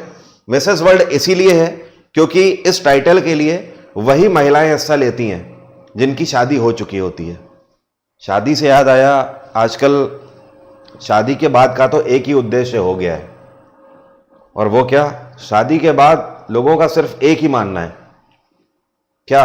बच्चा पैदा कर लो तुरंत। शादी के बाद का गोल ही है वही, या ऐसा मान लो जैसे जीवन का गोल ही वही है। जो लोग शादी कर रहे हैं, अगर कुछ लोग ऐसे इस दिमाग या इस स्थिति में नहीं भी है, तो उसके बाद भी उनके घर वाले कह कह के उन्हें इस प्रतिस्पर्धा में लेकर आ जा रहे हैं कि आप बच्चा पैदा करिए, लेकिन आप ये समझ नहीं पा रहे हैं कि आप स्थिति कितनी गंभीर कर रहे हैं। इस धरती के ऊपर आप केवल लोड दे रहे हैं और ज्यादा। आपने तो इस जीवन में आके कुछ उखाड़ा नहीं, ऊपर से एक और ऐसा व्यक्ति पैदा करे दे रहे हो जिसकी कोई गारंटी नहीं है कि वो जीवन में कुछ करेगा। और जब बच्चा पैदा कर लेंगे तो उसके बाद आप देखो कॉन्फिडेंस कितना आ जाता है। फोन करके पता है क्या बोलेंगे? फोन करके बोलेंगे, अबे पता है चाचा बना दिया तुम्हें। अबे चाचा बना दिया मुझे? तू तो मूर्ख बन गया, चाचा बना दिया। प्रधानमंत्री या राष्ट्रपति बना दिया क्या? चाचा बना दिया तुम्हें। फोन करके बोलेंगे, अबे भाई भतीजी पैदा हुई है, भतीजा पैदा हुआ है। भाई कौन सी तोता मार ली यार तुमने। मतलब नेक्स्ट लेवल यार चल रहा है सीन एकदम। साले के तुम पॉपुलेशन बढ़ा रहे हो केवल देश की, ऊपर से इतने गर्व से कह रहे हो चाचा बना दिया। हद हो गई यार। अलगीर लगा हुआ है एकदम सिस्टम चारों तरफ। नेक्स्ट लेवल सीन चल रहा है एकदम, सब अपने में खोए हुए हैं। शादी के बाद एक ही लक्ष्य है कि लाइन लगा दो, उसके बाद 2-4 से तो कम होने ही नहीं चाहिए। उसमें भी अगर पहली लड़की पैदा हो गई तो भाई साहब उसे तो मंजूर ही नहीं है। एक और सिस्टम बना हुआ है, अगर बेटी पैदा हो जा रही है तो उसको हमेशा दुख रहेगा कि मुझे पालेगा कौन। और गधे को यह नहीं पता कि बेटा अगर लड़का पैदा हो गया तो ज्यादा चांसेस हैं कि केवल लाते ही खाने को मिलेंगी बाद में, क्योंकि तुम्हारे भी कर्म बहुत अच्छे तो रहे नहीं, ऊपर से तुम ऐसे काम कर रहे हो। खामखा की उम्मीदें, मतलब आपको ना उसमें भी बच्चा भी पैदा कर रहे हैं तो पता है किस लिए? इसलिए कर रहे हैं कि अपने लिए, अपने खुद के फायदे के लिए।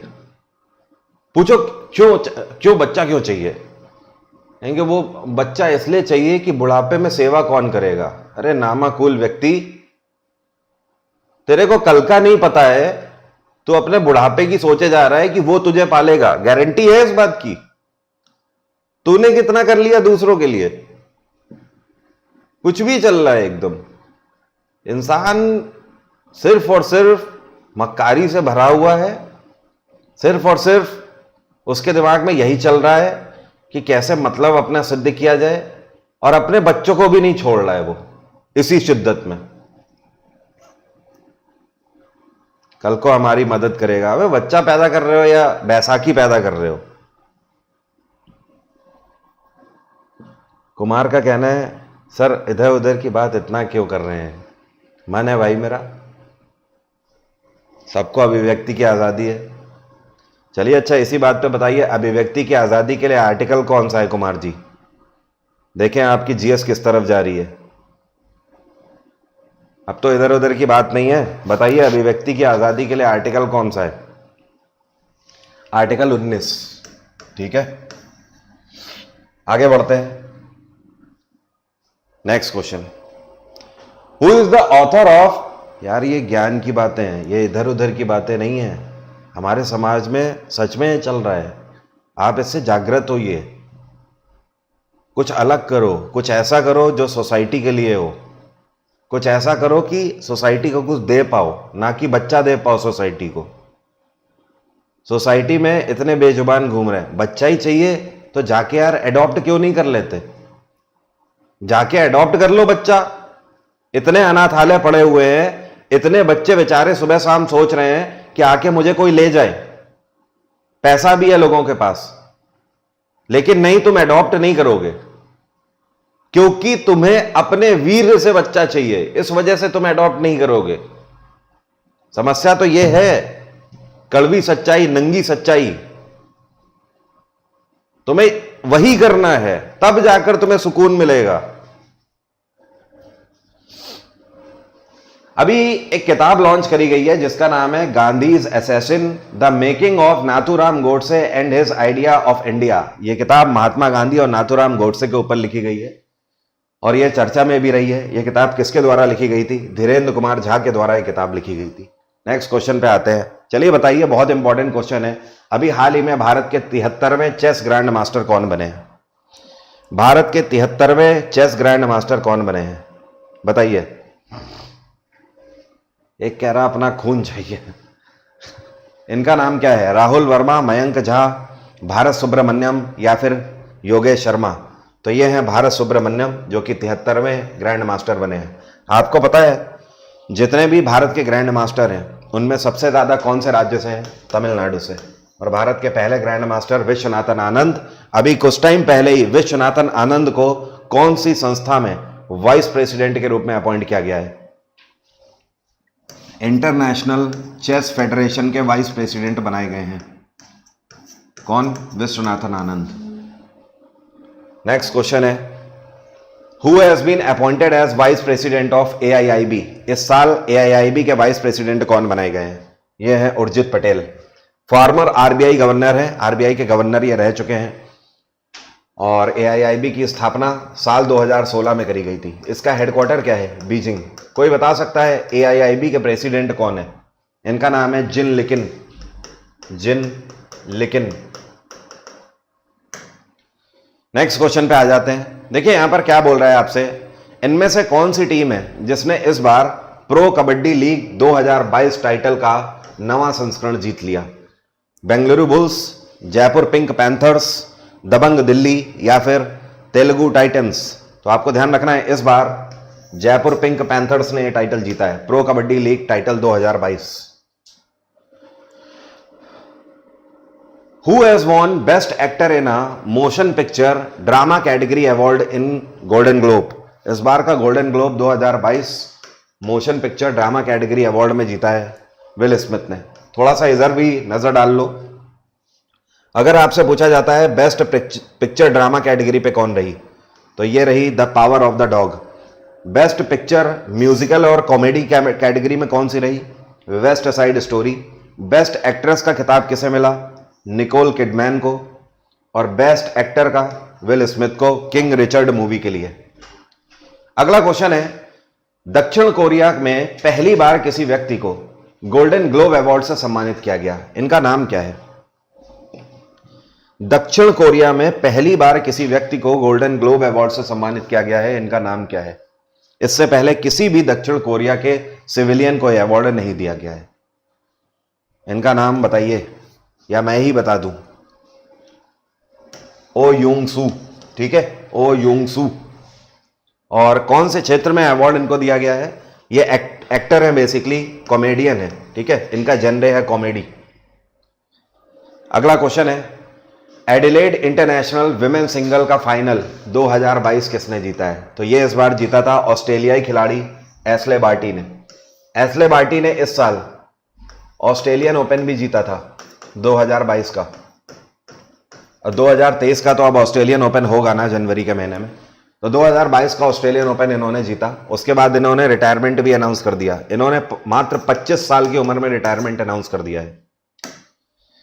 अगला क्वेश्चन, अभी हाल ही में ब्रिस्बेन 2032 ओलंपिक्स और पैरालंपिक गेम्स की सीईओ के रूप में किसको अपॉइंट किया गया है? कहने का मतलब यह है कि 2032 में ब्रिस्बेन में जो ओलंपिक और पैरालंपिक गेम्स होंगे उन सब की कमान इनको दे दी गई है। मतलब इनकी जिम्मेदारी होगी उन सबको मैनेज करना। बहुत बड़ी रिस्पॉन्सिबिलिटी है। नाम क्या है इनका? नाम क्या है इनका?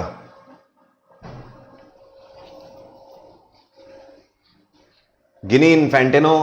यार गिनी इन्फेंटिनो तो कुछ और पोस्ट पर है ना, तो फीफा में है ना। एक पूछ रहा है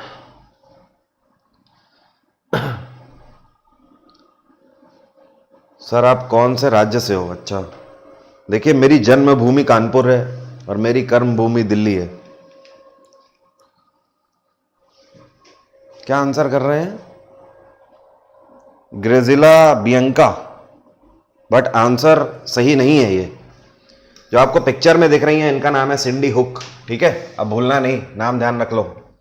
नेक्स्ट क्वेश्चन पे आ जाते हैं। देखो अभी हुआ क्या, केप टू रियो रेस 2023 की आयोजित करी गई। ठीक है, तो केप टू रियो का मतलब क्या है? साउथ अफ्रीका के केप टाउन से लेकर ब्राजील के रियो डी जेनेरियो तक यह रेस थी। ठीक है, जिसमें नेवल शिप्स ने हिस्सा लिया। तो इस बार इसका 50वां संस्करण था। भारत की तरफ से कौन से इंडियन नेवी के वेसल ने हिस्सा लिया? आईएनएस तारनी ने यहां पर हिस्सा लिया था। किसने? आईएनएस तारनी ने। और आईएनएस तारनी कहां से कहां तक गया? भारत से निकल के साउथ अफ्रीका तक गया और साउथ अफ्रीका के केप टाउन से फिर और आगे साउथ अमेरिका ब्राजील तक गया। ठीक है, तो जो मेन रेस है वो यहां से यहां तक है। तो अब ये पूरा घूम के ऐसे आएगा वापस। अगला क्वेश्चन है, एलएलसी के एम्बेसडर के रूप में अभी हाल ही में किसको अपॉइंट किया गया है? एलएलसी का मतलब है लीजेंड्स लीग क्रिकेट। तो ये है झूलन गोस्वामी, इनको इस बार एम्बेसडर के रूप में अपॉइंट किया गया है। अच्छा, एक बात और ध्यान रखना, अभी कुछ टाइम पहले युवराज सिंह को किसी प्लेटफॉर्म का ब्रांड एम्बेसडर बनाया गया है। कोई बता सकता है कौन से प्लेटफॉर्म के ब्रांड एम्बेसडर युवराज सिंह बने हैं? करिए आंसर। युवराज सिंह कौन से प्लेटफॉर्म के ब्रांड एम्बेसडर अभी कुछ टाइम पहले बनाए गए हैं?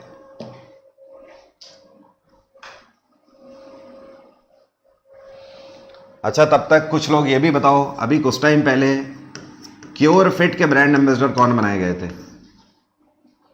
क्योर फिट के ब्रांड एम्बेसडर।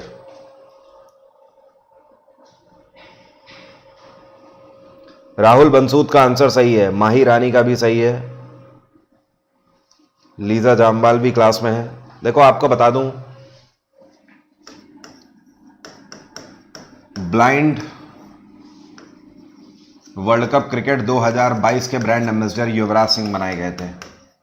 तो मुझे जानकर खुशी हुई कि आप लोगों को याद है। और क्योर फिट के ब्रांड एम्बेसडर कौन बनाए गए थे? ये बनाए गए थे जसप्रीत बुमराह। अगले क्वेश्चन पे आ जाते हैं। आईएमएफ में न्यू चीफ इकोनॉमिस्ट के रूप में किस भारतीय को अपॉइंट किया गया था? सॉरी, ये भारतीय नहीं है। आईएमएफ में नए चीफ इकोनॉमिस्ट मतलब नए मुख्य अर्थशास्त्री बनाए गए कौन? तो ये है पियरे ओलिवियर। Pierre Olivier. और इन्होंने किसको सक्सीड किया था? भारतीय मूल की गीता गोपीनाथ को इन्होंने सक्सीड किया। गीता गोपीनाथ का प्रमोशन हो गया, इनको डेप्यूटी मैनेजिंग डायरेक्टर बनाया गया है आईएमएफ का। और आईएमएफ की ये पहली डेप्यूटी मैनेजिंग डायरेक्टर है। इसका मतलब यह है कि नई पोस्ट क्रिएट करी गई है इनके लिए। और ये डायरेक्ट रिपोर्ट कर रही है किसको? क्रिस्टलिना जॉर्जेवा को, जो कि प्रेसिडेंट है आईएमएफ की। आईएमएफ की स्थापना 1944 में करी गई थी। हेडक्वार्टर है इसका वॉशिंगटन डीसी। आईएमएफ ने कोविड पेंडेमिक में गरीब देशों को वैक्सीनेशन के लिए कितनी धनराशि आवंटित करी थी? तो आईएमएफ की तरफ से $50 बिलियन की धनराशि आवंटित करी गई थी पुअर नेशंस के लिए। अगला क्वेश्चन है, यह कौन सी राज्य सरकार या यूटी सरकार है जिसके द्वारा अभी हाल ही में मिनी स्नैक्स ब्रेक और पेरेंट काउंसलिंग के सेशन स्टार्ट किए गए अपने सभी स्कूलों में? तो यह है दिल्ली में अरविंद केजरीवाल सरकार। दिल्ली सरकार का कहना है कि अब लंच होने के 3 घंटे पहले 10 मिनट का स्नैक ब्रेक भी देना होगा, ठीक है। और इसमें बच्चों को एक सीजनल फूड मिलेगा और साथ में हो सकता है हॉर्लिक्स, कॉम्प्लान या इस तरीके का कोई पेय पदार्थ दिया जाए, ठीक है। तो ये होगा मिनी स्नैक ब्रेक। और बाकी पेरेंट काउंसलिंग हर सप्ताह के आखिरी दिन में करी जाएगी। दिल्ली सरकार ने अभी कुछ टाइम पहले एक और प्रचलन चलाया था हेल्थ कार्ड का, कि सरकारी स्कूलों में पढ़ने वाले जो बच्चे हैं तो उनका जो आई कार्ड है उसके जस्ट पीछे हेल्थ कार्ड भी लगा दिया जाएगा। सप्ताह में एक बार इनका हेल्थ टेस्ट भी होगा, चेकअप किया जाएगा और सारी रिपोर्ट उसी में आई कार्ड के पीछे लिख दी जाएगी हेल्थ कार्ड में। बच्चा घर जाए, उसके पेरेंट हेल्थ कार्ड में देख ले कि हाँ हीमोग्लोबिन वगैरह कम तो नहीं है, ये सारी चीज़ें, फीवर वगैरह तो नहीं है, टेम्परेचर नॉर्मल है उसका, ये सारी चीज़ें, नेल्स वेल्स साफ रहते हैं कि नहीं रहते हैं, ये सब। हेनले पासपोर्ट इंडेक्स 2022 में भारत ने कौन सी रैंक सिक्योर करी है? तो इस बार भारत ने 85 रैंक सिक्योर करी थी हेनले में। और अगर नंबर 1 की बात करें तो एज ऑलवेज जापान रहा नंबर 1 पे, दूसरे नंबर पे जर्मनी रहा और साउथ कोरिया, ये दोनों ज्वाइंटली रहे दूसरे नंबर पे, और तीसरे नंबर पे फिनलैंड रहा। Who has become the only Indian to be named in an international list of 50 greatest actor all time by a prominent British magazine? British magazine के द्वारा दुनिया के 50 ग्रेटेस्ट एक्टर्स की लिस्ट में इकलौते भारतीय कौन रहे शुमार 2022 में? शाहरुख खान इकलौते भारतीय हैं। अगला क्वेश्चन है, सेंट्रल गवर्नमेंट के द्वारा 30 दिसंबर 2021 को अगले 6 महीने के लिए नागालैंड में आपस्पा बढ़ाने के लिए, देखो है क्या क्वेश्चन, ये है कि केंद्र सरकार ने 30 दिसंबर 2021 को नागालैंड में अगले कितने महीनों के लिए आपस्पा बढ़ा दिया था? इन्होंने अगले 6 महीने के लिए आपस्पा बढ़ा दिया था। आपस्पा जिसको बोलते हैं armed forces special power act. चलिए इस क्वेश्चन का आंसर करिए। यूको बैंक के मैनेजिंग डायरेक्टर और सीईओ के रूप में किसको अपॉइंट किया गया है? सोमा मंडाल, अलका उपाध्याय, सोमा शंकरा प्रसाद या फिर अतुल कुमार गोयल? तो ये हैं सोमा शंकरा प्रसाद। और यूको बैंक का हेडक्वार्टर क्या है? इसका हेडक्वार्टर है कोलकाता, कोलकाता। और इसकी स्थापना कब करी गई थी? 1943 में, 1943 में। इंस्टाग्राम पर पहली ऐसी महिला है जो कि 300 मिलियन फॉलोअर्स की रीच तक पहुंच गई। नाम क्या है इनका? Ariana Grande, Priyanka Chopra, Kylie Jenner या फिर लता मंगेशकर? अरे भाई कैली जेनर है, Kylie Jenner. Who has won the FIFA best men's player of the year award 2021? यह रखा हुआ क्वेश्चन है किसी की शिफ्ट में, इतना इंपॉर्टेंट है। सर जीएस जीके का क्वेश्चन आंसर वाला क्लास लीजिए, अभी एक अनाउंसमेंट है उसके लिए भी आपको बताऊंगा मैं। इसका आंसर करें जरा।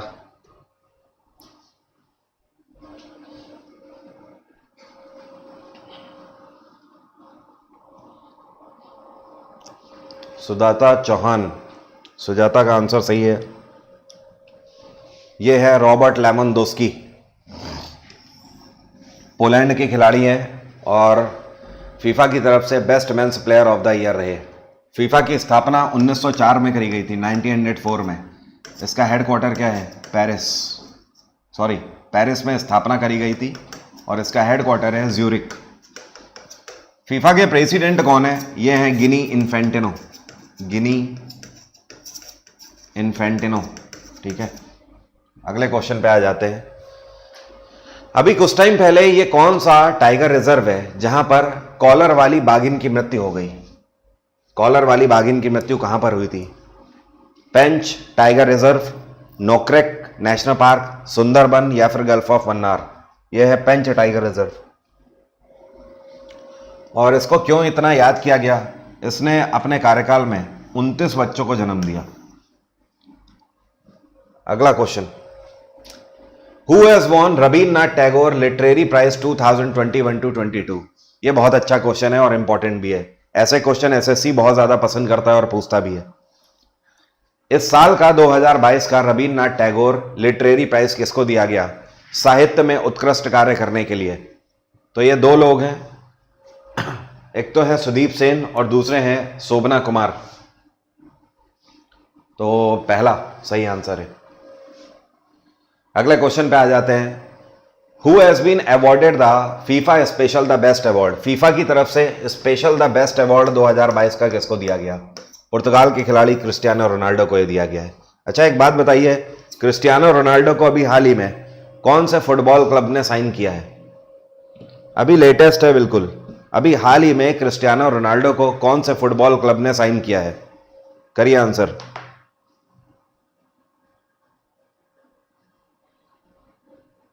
बल्लू भाई आंसर करो। सऊदी अरेबिया फुटबॉल क्लब का नाम थोड़ी है, मैं फुटबॉल क्लब का नाम पूछ रहा हूं।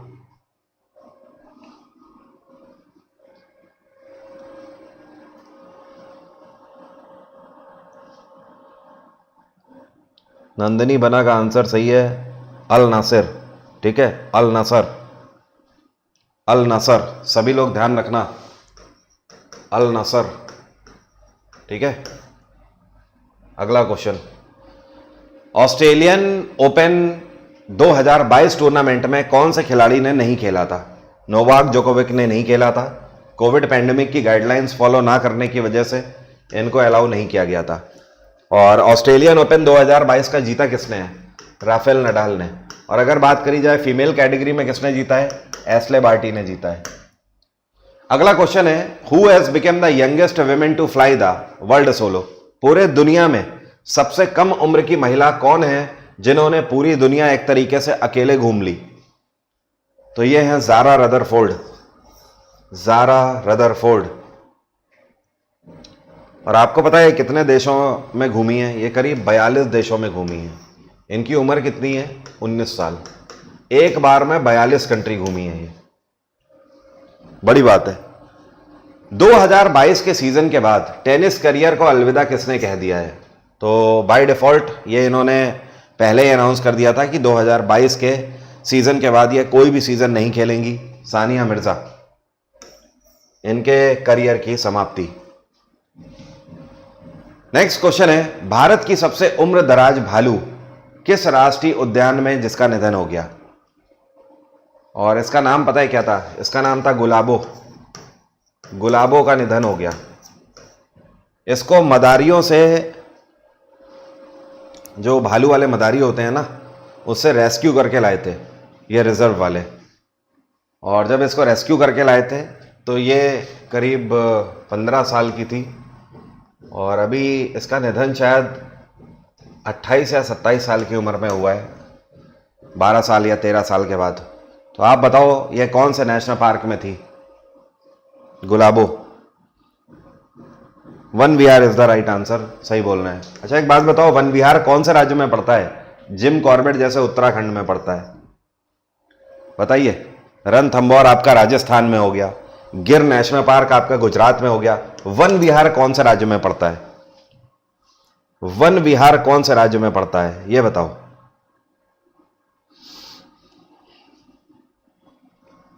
वन विहार कौन से राज्य में पड़ता है? MP is the right answer, बिल्कुल सही। बल्लू जी का आंसर सही है, एमपी। और एमपी में कहां पर पड़ता है वन विहार? भोपाल। बल्लू से याद आया, रात को 10 बजे बल्लू जेल से फरार। अगला question, who has been appointed as the new chairperson of the new Delhi international arbitration centre? नई दिल्ली में स्थित जो अंतरराष्ट्रीय आर्बिट्रेशन सेंटर है, इसके नए चेयरपर्सन कौन बनाए गए हैं? हेमंत गुप्ता, राजीव कुमार, नलिन नेगी या फिर आर के गुप्ता? ये हैं हेमंत गुप्ता जी, जिनको अपॉइंट किया गया है और रिटायर्ड सुप्रीम कोर्ट जज हैं। और आर्बिट्रेशन सेंटर का मतलब पता है क्या होता है? अगर कोई डिस्प्यूट हो गया है तो उसका निपटारा करने के लिए आर्बिट्रेशन सेंटर होता है, तभी हिंदी में इसको बोलते हैं मध्यस्थता केंद्र। Which of the following company, ये कौन सी कंपनी है जिसको पेरिस ओलंपिक गेम्स 2024 के ब्रॉडकास्ट मीडिया राइट दिए गए हैं? अगेन इंपॉर्टेंट क्वेश्चन, 2024 में जो पेरिस में ओलंपिक्स होने जा रहे हैं उसके ब्रॉडकास्टिंग एंड मीडिया राइट किसको दिए गए हैं? ये वायकॉम 18 को दिए गए हैं, वायकॉम 18 को। अभी कुछ टाइम पहले उज्जीवन स्मॉल फाइनेंस बैंक के एमडी और सीईओ के रूप में किसको अपॉइंट किया गया है? तो इसके नए एमडी बने हैं इत्रा डेविस। कौन है? इत्रा डेविस। और उज्जीवन स्मॉल फाइनेंस बैंक बिल्कुल नया बैंक है, 2017 में स्थापित किया गया है। इसका हेडक्वार्टर है Bangalore. Ujjivan small finance bank के एमडी इससे पहले कौन थे? नितिन चुग थे। कौन थे? नितिन चुग। इनका ट्रांसफर कहां हो गया? इनका ट्रांसफर हो गया एसबीआई में। यह स्टेट बैंक ऑफ इंडिया इन्होंने ज्वाइन किया है और एसबीआई में जो डिजिटल डिपार्टमेंट है उसके डेप्यूटी मैनेजिंग डायरेक्टर बने हैं ये। अगला क्वेश्चन, आईसीएचआर जिसको बोलते हैं Indian council of historical research, इसके चेयरपर्सन के रूप में किसको अपॉइंट किया गया है? तो ये है रघुवेंद्र तन्वर। ये अब आईसीएचआर की कमान संभालेंगे चेयरपर्सन के रूप में। नेक्स्ट क्वेश्चन पे आते हैं। आपको बताना है ये कौन सा देश है जो कि दुनिया का पहला ऐसा देश बन गया है जो कि भारत से ब्रह्मोस मिसाइल परचेज कर रहा है। ब्रह्मोस मिसाइल भारत से खरीदने वाला यह दुनिया का पहला देश कौन सा है? फिलीपींस। फिलीपींस। और फिलीपींस को हम ब्रह्मोस मिसाइल बेच रहे हैं $300 मिलियन पर यूनिट। ठीक है। ब्रह्मोस मिसाइल को इंडो रशिया ज्वाइंट वेंचर के तहत दिल्ली में बनाया जाता है और मेक इन इंडिया प्रोजेक्ट के तहत इसको तैयार किया जा रहा है। फिलीपींस की कैपिटल है मनीला। फिलीपींस में राष्ट्रपति कौन है इस टाइम पे? फिलीपींस में राष्ट्रपति कौन है? नहीं पता? रॉड्रिगो दुतेर्थ। रॉड्रिगो दुतेर्थ। कुछ कह रहे होंगे सर हमें हमारे पड़ोसी का नाम नहीं पता, हमें तो हमारे राज्यपाल का नाम नहीं पता, आप हमसे फिलीपींस के राष्ट्रपति पूछ रहे हो, हद करते हो सर। चलिए बताइए, ये किताब अभी हाल ही में लॉन्च करी गई है। इस किताब का नाम है फिट एट एनी एज। ये जो किताब है किसके द्वारा लिखी गई है? मानसी गुलाटी, पीवी अय्यर, राखी कपूर या फिर सिमोन सिबाग? तो ये किताब लिखी गई है पीवी अय्यर के द्वारा। और पीवी अय्यर पता है कौन है? ये एयरफोर्स से रिटायर्ड एयर मार्शल हैं। इनके द्वारा ये किताब लिखी गई है। इस किताब की खास बात यह है कि इसमें बताया गया है कि हर एक उम्र में फिट रहना कितना जरूरी है। Next question, who has been crowned Mrs world 2022 title? 2022 का मिसेस वर्ल्ड खिताब किसने जीता है? बताइए, 2022 का मिसेस वर्ल्ड खिताब किसने जीता है? Shaylyn Ford, Navdeep Kaur, Olivia Menon या फिर जारा शेरल्ट?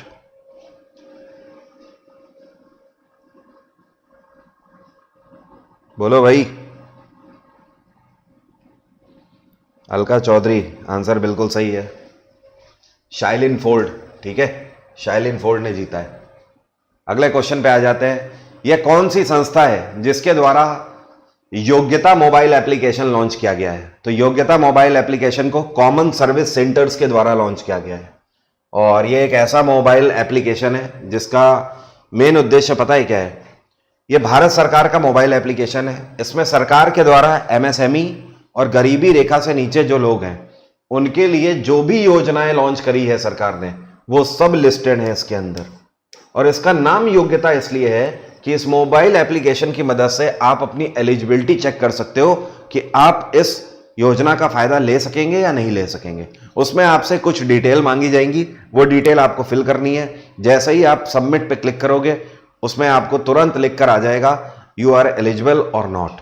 अगर एलिजिबल है तो आगे की प्रक्रिया भी लिख कर आ जाएगी। तो यह है मेन उद्देश्य योग्यता मोबाइल एप्लीकेशन का। अब मैं आपको बोल रहा था ना एक अनाउंसमेंट है, वो अनाउंसमेंट ये है, अगर आप इस साल का एमटीएस फॉर श्योर निकालना चाहते हैं तो मैं आपके लिए फॉर श्योर 1500 प्लस एमसीक्यू जो कि पीवाईक्यू और मेरी रिसर्च दोनों पर बेस्ड है उसका बैच मैं 1 फरवरी से स्टार्ट करूंगा और फरवरी के अंत तक ही मैं इसे खत्म कर दूंगा। और या फिर मैक्सिमम अगर मैं बात करूं, अगर मैं क्वेश्चन बढ़ा भी दूंगा तो 10 मार्च तक मैं इसे हर हाल में खत्म कर लूंगा। अगर उससे पहले आपका पेपर होता है तब तो 100% है। तो मैं आपको यहां पर सफलता की गारंटी दे रहा हूं एमटीएस में। बाकी सीएचएसएल और सीजीएल के लिए भी उपयोगी बैच है, आप इसे ज्वाइन कर सकते हो। पीडीएफ आंसर की के साथ आपको मिल जाएंगी। 1500 प्लस है, 1700 भी हो सकते हैं, 2000 भी हो सकते हैं, 1900 भी हो सकते हैं, 1600 भी हो सकते हैं। तो इसको आप एग्जाम इंजन पे जाके 1 तारीख से ज्वाइन कर सकते हो। डेट आप ध्यान रखना, एक भी क्लास आपकी छूटने ना पाए, जो लोग भी इंटरेस्टेड हैं। सप्ताह में 4 दिन क्लास लूंगा, ट्यूसडे, थर्सडे, सैटरडे और संडे। नेक्स्ट क्वेश्चन पे आ जाते हैं। और इस बैच के तो बारे में आपको पता ही होगा, ये हम कल से स्टार्ट कर रहे हैं एक बार फिर से जीएस जीके का फाउंडेशन बैच। कंप्लीट बैच है 2023 के ऑल एग्जाम के लिए। अगला क्वेश्चन है, who is the only player in the top 25 in the Forbes annual list of the highest paid female athlete in the world. पूरे दुनिया में सबसे ज्यादा पेड फीमेल एथलीट्स जो है, मतलब सबसे ज्यादा अमीर महिला खिलाड़ी जो है, फोर्ब्स की इस 25 महिला खिलाड़ियों की लिस्ट में इकलौती भारतीय कौन है? पीवी सिंधु। पीवी सिंधु। और पीवी सिंधु को सरकार की तरफ से कौन सा सम्मान दिया जा चुका है? इनको पद्म विभूषण दिया जा चुका है अभी तक। नेक्स्ट क्वेश्चन है, who is the author of a new book title. अभी एक किताब लॉन्च करी गई थी कुछ टाइम पहले, इस किताब का नाम क्या है? Kashmir the quest for piece in a troubled land. यह किताब किसके द्वारा लिखी गई है? मनोज मुकुंद नरावने, अजय सिंह, राजनाथ सिंह या फिर एनसी विज? तो यह निर्मल चंद्र विज के द्वारा किताब लॉन्च करी गई थी। ये जो आपको एयरक्राफ्ट दिखाई दे रहा है ना, ये 737 मैक्स बोइंग कंपनी का एयरक्राफ्ट है। इस पर यह कौन सा देश है जिसने 2018 में बैन लगा दिया था और अभी हाल ही में बैन इन्होंने हटा दिया है?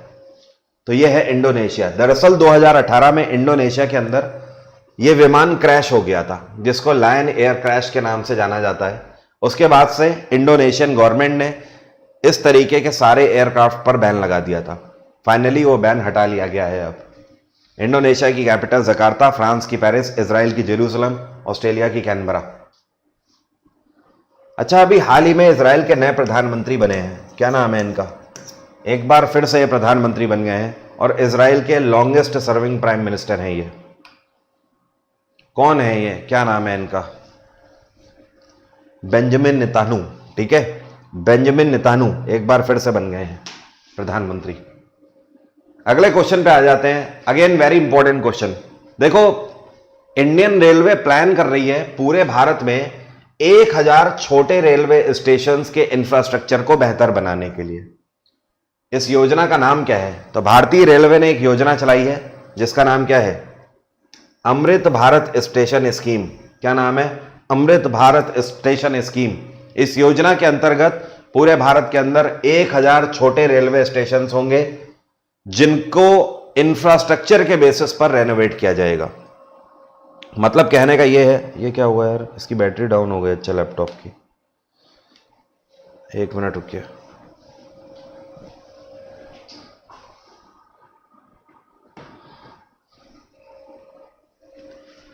मतलब कहने का यह है कि 1000 छोटे ऐसे रेलवे स्टेशन जहां पर वाईफाई की फैसिलिटी दी जाएगी, पीने के पानी की स्वच्छ फैसिलिटी दी जाएगी, क्लीन और हाइजीनिक वॉशरूम्स होंगे। ठीक है, ये सारी फैसिलिटीज, जो भी फूड प्रोडक्ट्स बिक रहे हैं वो फसाई से अप्रूव्ड हों। इस तरीके के छोटे छोटे क्लॉज का ध्यान रखते हुए इन्हें जीर्णोद्धार किया जाएगा। अगला क्वेश्चन है, who has been awarded with world CEO winner of the year 2021। 2021 के लिए world CEO winner of the year किसको डिक्लेयर किया गया है? किशोर कुमार यदेम को। किसको? किशोर कुमार यदेम। अगला क्वेश्चन है, इंडियन रेलवे बोर्ड के सीईओ और चेयरपर्सन के रूप में किसको अपॉइंट किया गया है? सुनील शर्मा, विवेक कुमार शर्मा, विनय कुमार त्रिपाठी या रणदीप चौधरी? वैसे अब तो कोई और भी अपॉइंट हो चुके हैं। पहले आप ये बताइए कि 2022 में चेयरपर्सन और सीईओ कौन बने थे? वीके त्रिपाठी, विनय कुमार त्रिपाठी। लेकिन अभी हाल ही में वीके त्रिपाठी को भी सक्सीड कर लिया है और 1 जनवरी से रेलवे बोर्ड के नए चेयरपर्सन बन गए हैं। इनका नाम बताइए अब, इनका नाम बताइए अब। वीके त्रिपाठी तो 31 दिसंबर 2022 को रिटायर भी हो गए और जब वीके त्रिपाठी बने थे तो इन्होंने सुनील शर्मा को सक्सीड किया था। वीके त्रिपाठी की जगह कौन आ गए हैं, मैंने आपसे ये पूछा, बताइए। कुणाल बेहरा का आंसर बिल्कुल सही आया है। इनका नाम है अनिल कुमार लाहोटी, अनिल कुमार लाहोटी। ठीक है, नेक्स्ट क्वेश्चन। इस साल इंडियन कोस्ट गार्ड के नए चीफ कौन बनाए गए थे? तो 2022 की शुरुआत में ही इंडियन कोस्ट गार्ड के नए चीफ वीएस पठानिया बनाए गए थे और इंडियन कोस्ट गार्ड दिवस 1 फरवरी को मनाया जाता है।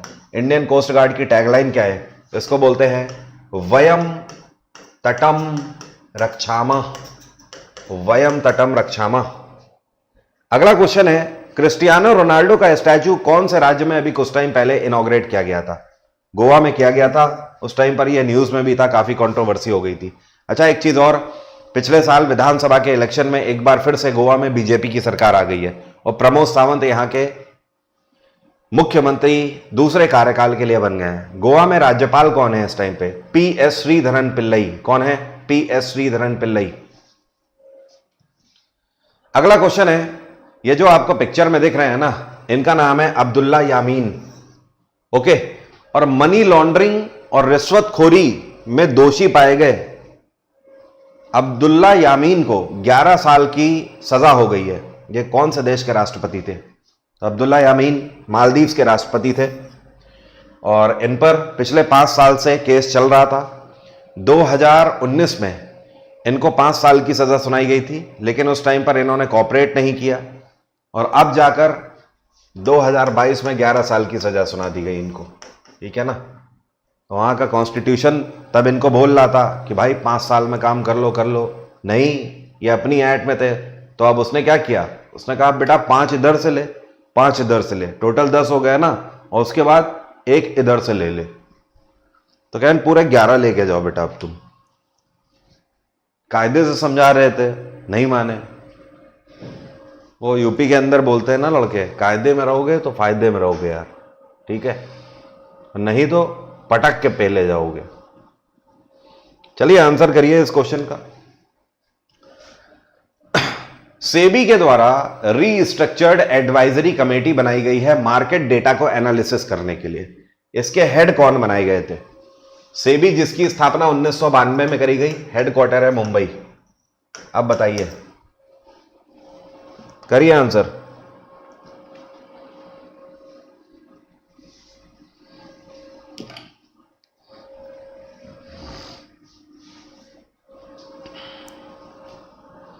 MS Sahu is the right answer. Very nice, MS Sahu. और ध्यान रखना, सेबी की चेयरपर्सन कुछ टाइम पहले माधवीपुरी बुश बनाई गई थी। यह सेबी की फर्स्ट विमेन चेयरपर्सन है, पहली महिला चेयरपर्सन। भारत सरकार ने साल 2022 में कपड़े के ऊपर जीएसटी रेट कितना % निर्धारित किया है?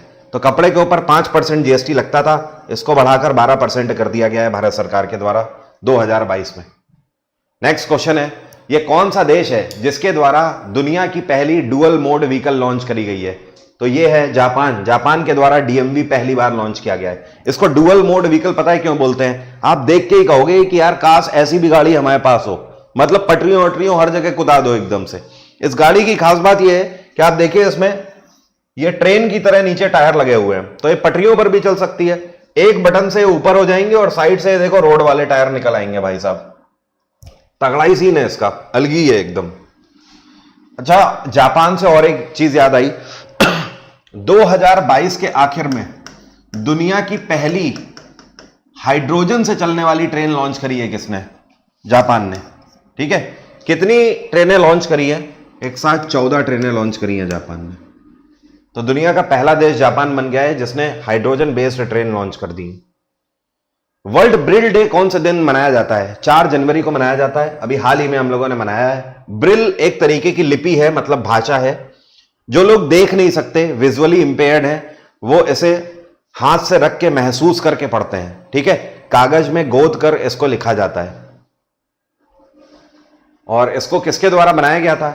इसको एक व्यक्ति थे जिनका नाम है लुइस ब्रिल, तो इनके द्वारा बनाया गया था। इनकी बर्थ एनिवर्सरी 4 जनवरी को होती है, इस वजह से यह ब्रिल दिवस के रूप में मनाया जाता है। नेक्स्ट क्वेश्चन है, यह पहली ऐसी भारतीय मूल की महिला कौन है जिन्होंने साउथ पोल को सोलो ट्रैक किया? मतलब यह है हमारी पृथ्वी, यह है साउथ पोल, यह है नॉर्थ पोल, तो साउथ पोल को सोलो इन्होंने ट्रैक किया है। तो पहली ऐसी भारतीय हैं हरप्रीत चांदी, इन्हें पोलर प्रीत के नाम से भी अब जाना जा रहा है।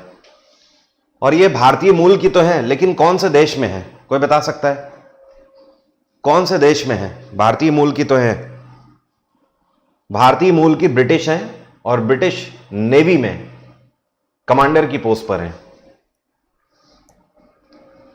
चलिए बताइए, यह अभी हाल ही में टेस्ट एटलस के द्वारा एक रैंकिंग लॉन्च करी गई, दुनिया के बेस्ट क्यूजीन्स की लिस्ट जारी करी गई 2022 की, जिसमें भारत ने कौन सी रैंक सिक्योर करी? तो भारत ने इसमें 5वीं रैंक सिक्योर करी है, 5th रैंक।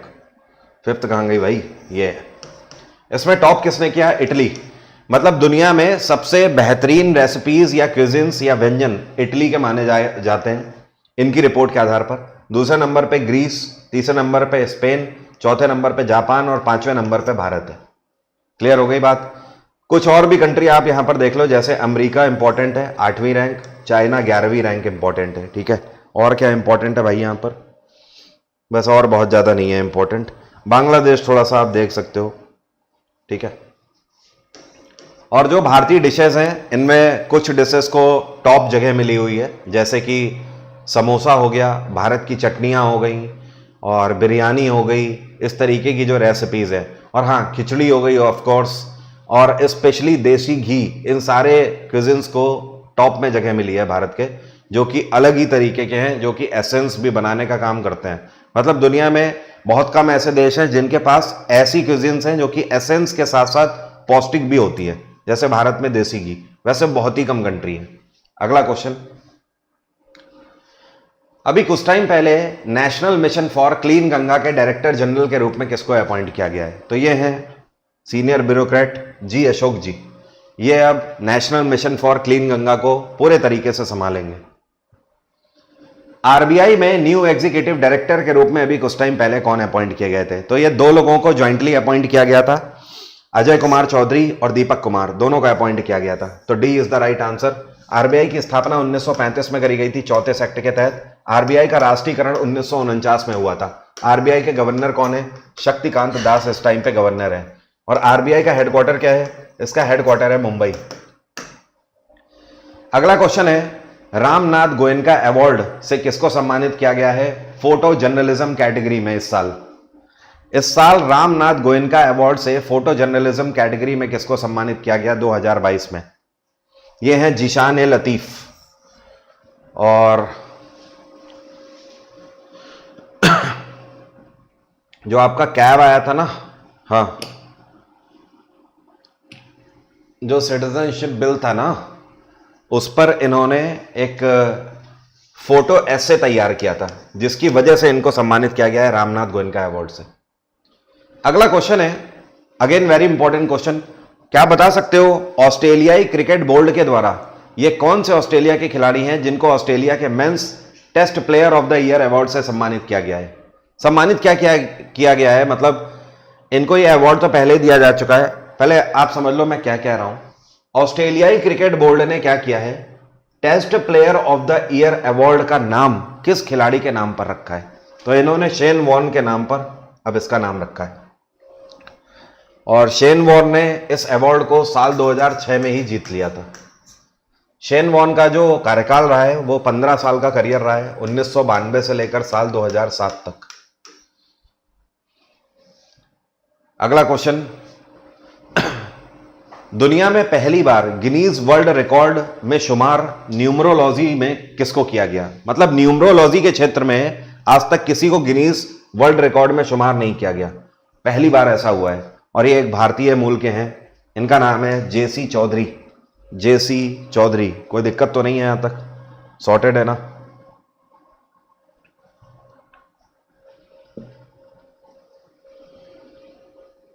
आप लोग डेली रात में 10 बजे डू यू नो 2.0 सीरीज चल रही है, अगर आप उसे नहीं देख रहे हैं तो उसे देखना जरूर शुरू कर दीजिए, क्योंकि अगर आप उसे नहीं देख रहे हैं आई एम श्योर आप बेस्ट कंटेंट छोड़ रहे हैं।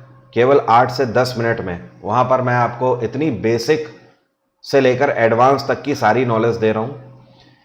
वहाँ पर रैंडम टॉपिक मैं उठा रहा हूँ, आपके पूरे जीएस में से ऐसे टॉपिक्स जो कि कहीं ना कहीं बहुत इंपॉर्टेंट हैं और उनका वेटेज भी है, तो आप डू यू नो 2.0 सीरीज में साथ जरूर बने रहें। जब ये सीरीज खत्म होगी तो उसके लिए मैं अलग से पीडीएफ भी एक प्रोवाइड करूंगा, ठीक है? तो उसे आप लोग जरूर देखा करिए। वैसे आप में से ज़्यादातर लोग उसे देख रहे हो, मैं ये जानता हूँ, बट कंसिस्टेंसी रखिएगा उस पर, एक भी क्लास आपकी छूटने ना पाए। अगला क्वेश्चन है, डॉक्टर जितेंद्र सिंह के द्वारा भारत का पहला ओपन रॉक म्यूजियम जो है ये कौन से शहर में इनॉग्रेट किया गया? तो इसका उद्घाटन किया गया था हैदराबाद में। और आपको पता है इस तरीके का ये पहला म्यूजियम क्यों है? मतलब एक ऐसा म्यूजियम है जहां पर जो आयरन जो मिनरल ओर होती है ना, जैसे कि कोयला किस तरीके की चट्टानों से निकलता है, सोना किस तरीके की चट्टानों से, चांदी किस तरीके की चट्टानों से निकल रही है, ठीक है? तो ऐसे यहां पर रॉक्स लाई गई हैं, चट्टानें लाकर रखी गई हैं। आपको ये पता लगेगा कि ये कैसी चट्टानें होती हैं जिनसे किस तरीके का पत्थर निकलता है या मिनरल निकलता है। तो ऐसा कोई भी म्यूजियम नहीं था इससे पहले। अगला क्वेश्चन है, साल 2022 का BBC Indian sports women of the year का खिताब किसको दिया गया? The one and only Mirabai Chanu, जिनको सम्मानित किया गया है। अच्छा एक बात बताओ, मीराबाई चानू ने इस बार कॉमनवेल्थ में कौन सा मेडल जीता है? इन्होंने कॉमनवेल्थ में कौन सा मेडल जीता है इस बार 2022 के कॉमनवेल्थ में? मीराबाई चानू ने। Mirabai Chanu has won which medal in Commonwealth 2022?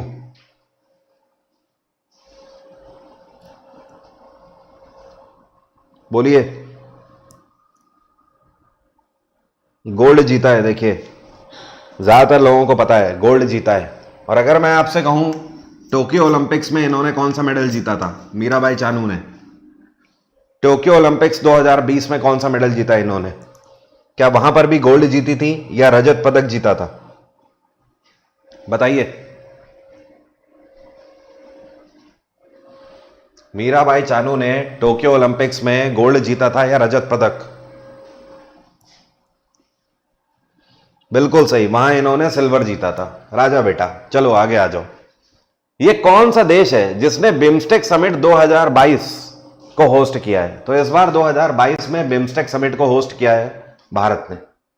और बिम्स्टेक जिसको बोलते हैं Bay of Bengal initiative for multi sectoral technical and economic cooperation, इस ग्रुप की स्थापना 1997 में करी गई थी और इसका हेडक्वार्टर क्या है? ढाका।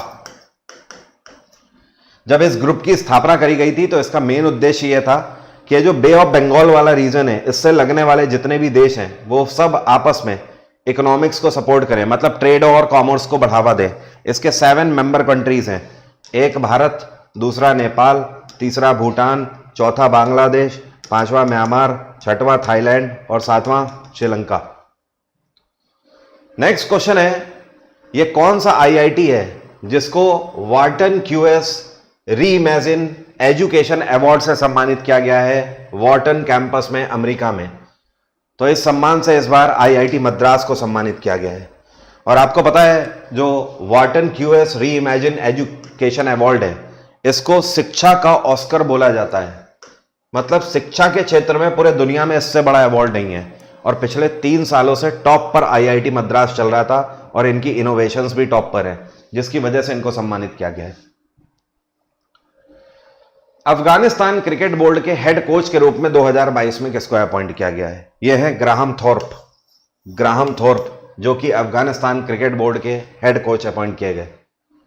चलिए इसका आंसर करिए। यहां पर आपसे पूछा जा रहा है, एक डेटा एंड एनालिसिस फर्म है जिसका नाम है Dun and Bradstreet international strategic advisory, इसके बोर्ड में किस भारतीय को अपॉइंट किया गया है? तो ये हैं Rajneesh Kumar.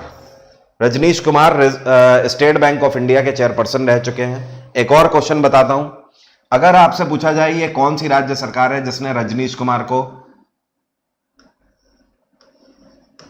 Chief economic adviser declare किया है अभी, तो आंसर क्या हो जाएगा? आंध्र प्रदेश सरकार। आंध्र प्रदेश, वाईएस जगन रेड्डी की सरकार। नेक्स्ट क्वेश्चन है, यह कौन सा राज्य है जो कि 2022 में सबसे ज्यादा सब्जियों का उत्पादन करने वाला राज्य है? मतलब 2021 से 22 के सत्र में इस राज्य ने सबसे ज्यादा सब्जियों का उत्पादन किया है। तो यह है यूपी। और अगर फलों में आपसे पूछा जाए तो आंध्र प्रदेश नंबर 1 पे है, सब्जियों में यूपी नंबर 1 पे है। अगला क्वेश्चन है, पेमेंट काउंसिल ऑफ इंडिया के चेयरपर्सन के रूप में किसको अपॉइंट किया गया है? प्रतीक, बब्बर, हिमांशु सेन, दीपक सिंह या फिर विश्वास पटेल? करिए आंसर। ये कौन है जिनको पेमेंट काउंसिल ऑफ इंडिया के चेयरपर्सन के रूप में अपॉइंट किया गया है? जी हाँ, इसकी पीडीएफ मिलेगी, शाम को एग्जाम इंजन पे आ जाइएगा। एग्जाम इंजन एप्लीकेशन में जो फ्री पीडीएफ का ऑप्शन है वहीं पर। कुछ लोग सी आंसर कर रहे हैं, कुछ लोग डी आंसर कर रहे हैं। विश्वास पटेल जो आंसर कर रहे हैं उन्हीं का आंसर सही है। अगला क्वेश्चन, अभी क्या हुआ, इंटरनेशनल टेली कम्युनिकेशन यूनियन के वाइस चेयरपर्सन के रूप में किसको अपॉइंट किया गया है इसकी एडमिनिस्ट्रेशन और मैनेजमेंट कमेटी में? तो ये हैं अपराजिता शर्मा, आईटीयू में वाइस चेयरपर्सन बनाई गई हैं। अगले क्वेश्चन पे आ जाते हैं, ये कौन सा देश है जहां पर प्रधानमंत्री नरेंद्र मोदी के द्वारा cross border passenger train service की घोषणा करी गई और साथ में रुपए पेमेंट सिस्टम को भी लॉन्च किया गया? तो प्रधानमंत्री नरेंद्र मोदी अभी कुछ टाइम पहले नेपाल में कुछ घंटे की यात्रा पर गए थे और वहां पर जाके इन्होंने वहां के प्रधानमंत्री शेर बहादुर दोएबा जो उस टाइम पे थे उनके साथ रुपए पेमेंट सिस्टम को लॉन्च किया था। मतलब कहने का कि रुपए पेमेंट सिस्टम जो हमारा प्रोडक्ट है उसको नेपाल में भी अब यूज किया जाएगा और उससे भारत सरकार की इनकम होगी और नेपाल को भी एक सस्ते रेट पर पेमेंट गेटवे मिल जाएगा। दूसरी चीज, जैसे भारत बांग्लादेश के साथ पैसेंजर ट्रेन चला रहा है उसी तरीके से अब हम नेपाल के साथ भी पैसेंजर ट्रेन सर्विस चलाएंगे। कब से? 2023 में मोस्ट प्रोबेबली ये चल जाएगी। बांग्लादेश के साथ कितनी ट्रेनें हमारी चल रही हैं? तो इस टाइम पे टोटल 3 ट्रेनें चल रही हैं। सबसे पहले मैत्री एक्सप्रेस चलती थी, मैत्री के बाद फिर कौन सी चली? बंधन एक्सप्रेस चलाई गई। ये कोविड पैंडेमिक के जस्ट बाद चली थी। और अभी हाल ही में जो चलाई गई है इसी साल, ये है मिताली एक्सप्रेस। तो मिताली एक्सप्रेस, बंधन एक्सप्रेस, मैत्री एक्सप्रेस, ये 3 पैसेंजर ट्रेनें हैं जो कि बांग्लादेश के साथ हमारी चल रही हैं। ओके, नेक्स्ट क्वेश्चन, ये कौन सी राज्य सरकार है जिसके द्वारा मुख्यमंत्री बागवानी बीमा योजना लॉन्च करी गई है और इसके लिए एक इंश्योरेंस पोर्टल भी लॉन्च किया गया है? तो ये है हरियाणा में खट्टर सरकार। हरियाणा में खट्टर सरकार बोलती है कि अगर किसानों की फसल को नुकसान होता है तो प्रति एकड़ के आधार पर 30,000 रुपए की वित्तीय सहायता हम देंगे, अगर वो मसाले या सब्जियां उगा रहे हैं तो। हरियाणा सरकार बोलती है अगर आप फल उगा रहे हैं तो प्रति एकड़ में नुकसान के आधार पर हम आपको 40,000 रुपए देंगे। मतलब मान लीजिए कि किसी किसान की 10 एकड़ जमीन है जिसमें से 3 एकड़ की फसल खराब हो गई इस साल, ठीक है? तो 3 एकड़ की फसल अगर खराब हो गई, वो सब्जी उगाता है तो उसे 90,000 की वित्तीय सहायता दी जाएगी। 90,000 रुपए मिलेंगे खट्टर सरकार की तरफ से। इस तरीके से इसको कैलकुलेट किया जाएगा। तो चलिए अभी की बात यहीं तक रहेगी। बाकी कल से हम लोग प्रयास बैच स्टार्ट कर रहे हैं 16 जनवरी से। कल से नहीं, परसों से, सॉरी मंडे से। तो आप इस बैच को ज्वाइन कर सकते हो एग्जाम इंजन पे। मैं आपको उस बैच का फ्रेम भी दिखा देता हूं, आप देख लेना जाके। 2 ऑप्शन है, आप उसका फुल फाउंडेशन बैच भी ले सकते हैं या आप केवल जीएस जीके का बैच भी ले सकते हैं। जीएस जीके में हम यूपीएससी को छोड़ के ऑल एग्जाम कवर करते हैं, यह आपको पता ही है। History, polity, geography, science, economics, सब कुछ आपके अगले 2 महीने के अंदर कवर हो जाएगी इस बैच से। और उसके बाद आप कोई भी एग्जाम बड़ी आसानी से क्लियर कर जाओगे। साथ में 1500 एमसीक्यू का बैच भी मैं आपको बता चुका हूं कि किस तरीके से रहेगा। उस बैच के भी बारे में देख लीजिए जो स्टूडेंट्स बाद में आए हैं। उसके बाद अलविदा लेते हैं। ये बैच 1 फरवरी से स्टार्ट हो रहा है। आप इस बार एमटीएस 100% क्वालिफाई कर जाओगे, 100%, ये मेरा वादा है। आप ये मान लो, अगर आईक्यू लेवल आपका बिल्कुल भी 0 है ना, फिर भी इस बैच की मदद से और पीडीएफ एंड आंसर की के साथ। तो मिलते हैं इन बैचेस में। अभी की बात यहीं तक रहेगी। शाम तक एग्जाम इंजन पे जाके फ्री पीडीएफ वाला जो सेक्शन है वहाँ पे जाके PDF डाउनलोड कर लीजिएगा। बिना पानी पिए लगातार बोलते बोलते 2 घंटे में हालत ख़राब हो गई। चलिए अभी की बात यहीं तक। जी हाँ, मैं आपको एक बार फिर से बता देता हूँ, सारे SSC के exam, CGL, CHSL, MTS, JEE, steno, all, इसके अलावा आप राज्य का अगर कोई भी एग्ज़ाम दे रहे हो, चाहे पुलिस का एग्ज़ाम दे रहे हो, लेखपाल का दे रहे हो, SSC का एग्ज़ाम दे रहे हो, PET ET अगर आप दे रहे हो, सारे ओवर एंड ऑल। इसके अलावा अगर आप CDS का एग्ज़ाम देने जा रहे हो या आप आगे अग्निवीर एग्ज़ाम दोगे, डिफेंस का कोई भी एग्ज़ाम, ऑल एग्ज़ाम हम कवर कर रहे हैं, ऑल एग्ज़ाम, बस बैंकिंग और UPSC छोड़ के। ठीक है, तो आज की बात यहीं तक। Thank you everyone, bye, take care, have a nice day. Makar Sankranti के आप सभी को बहुत बहुत शुभकामनाएं, अपना ख्याल रखिए। कल दोपहर में 12 बजे फिर से क्लास है और स्ट्रीम लग जाएगी, तैयार रहना। कल 12 बजे की क्लास में मैं आपको स्टैटिक जीके के क्वेश्चन कराऊंगा और वहीं पर मैं आपको अंदाजा भी दिला दूंगा कि किस तरीके के क्वेश्चंस होंगे। ठीक है, thank you everyone, bye, take care.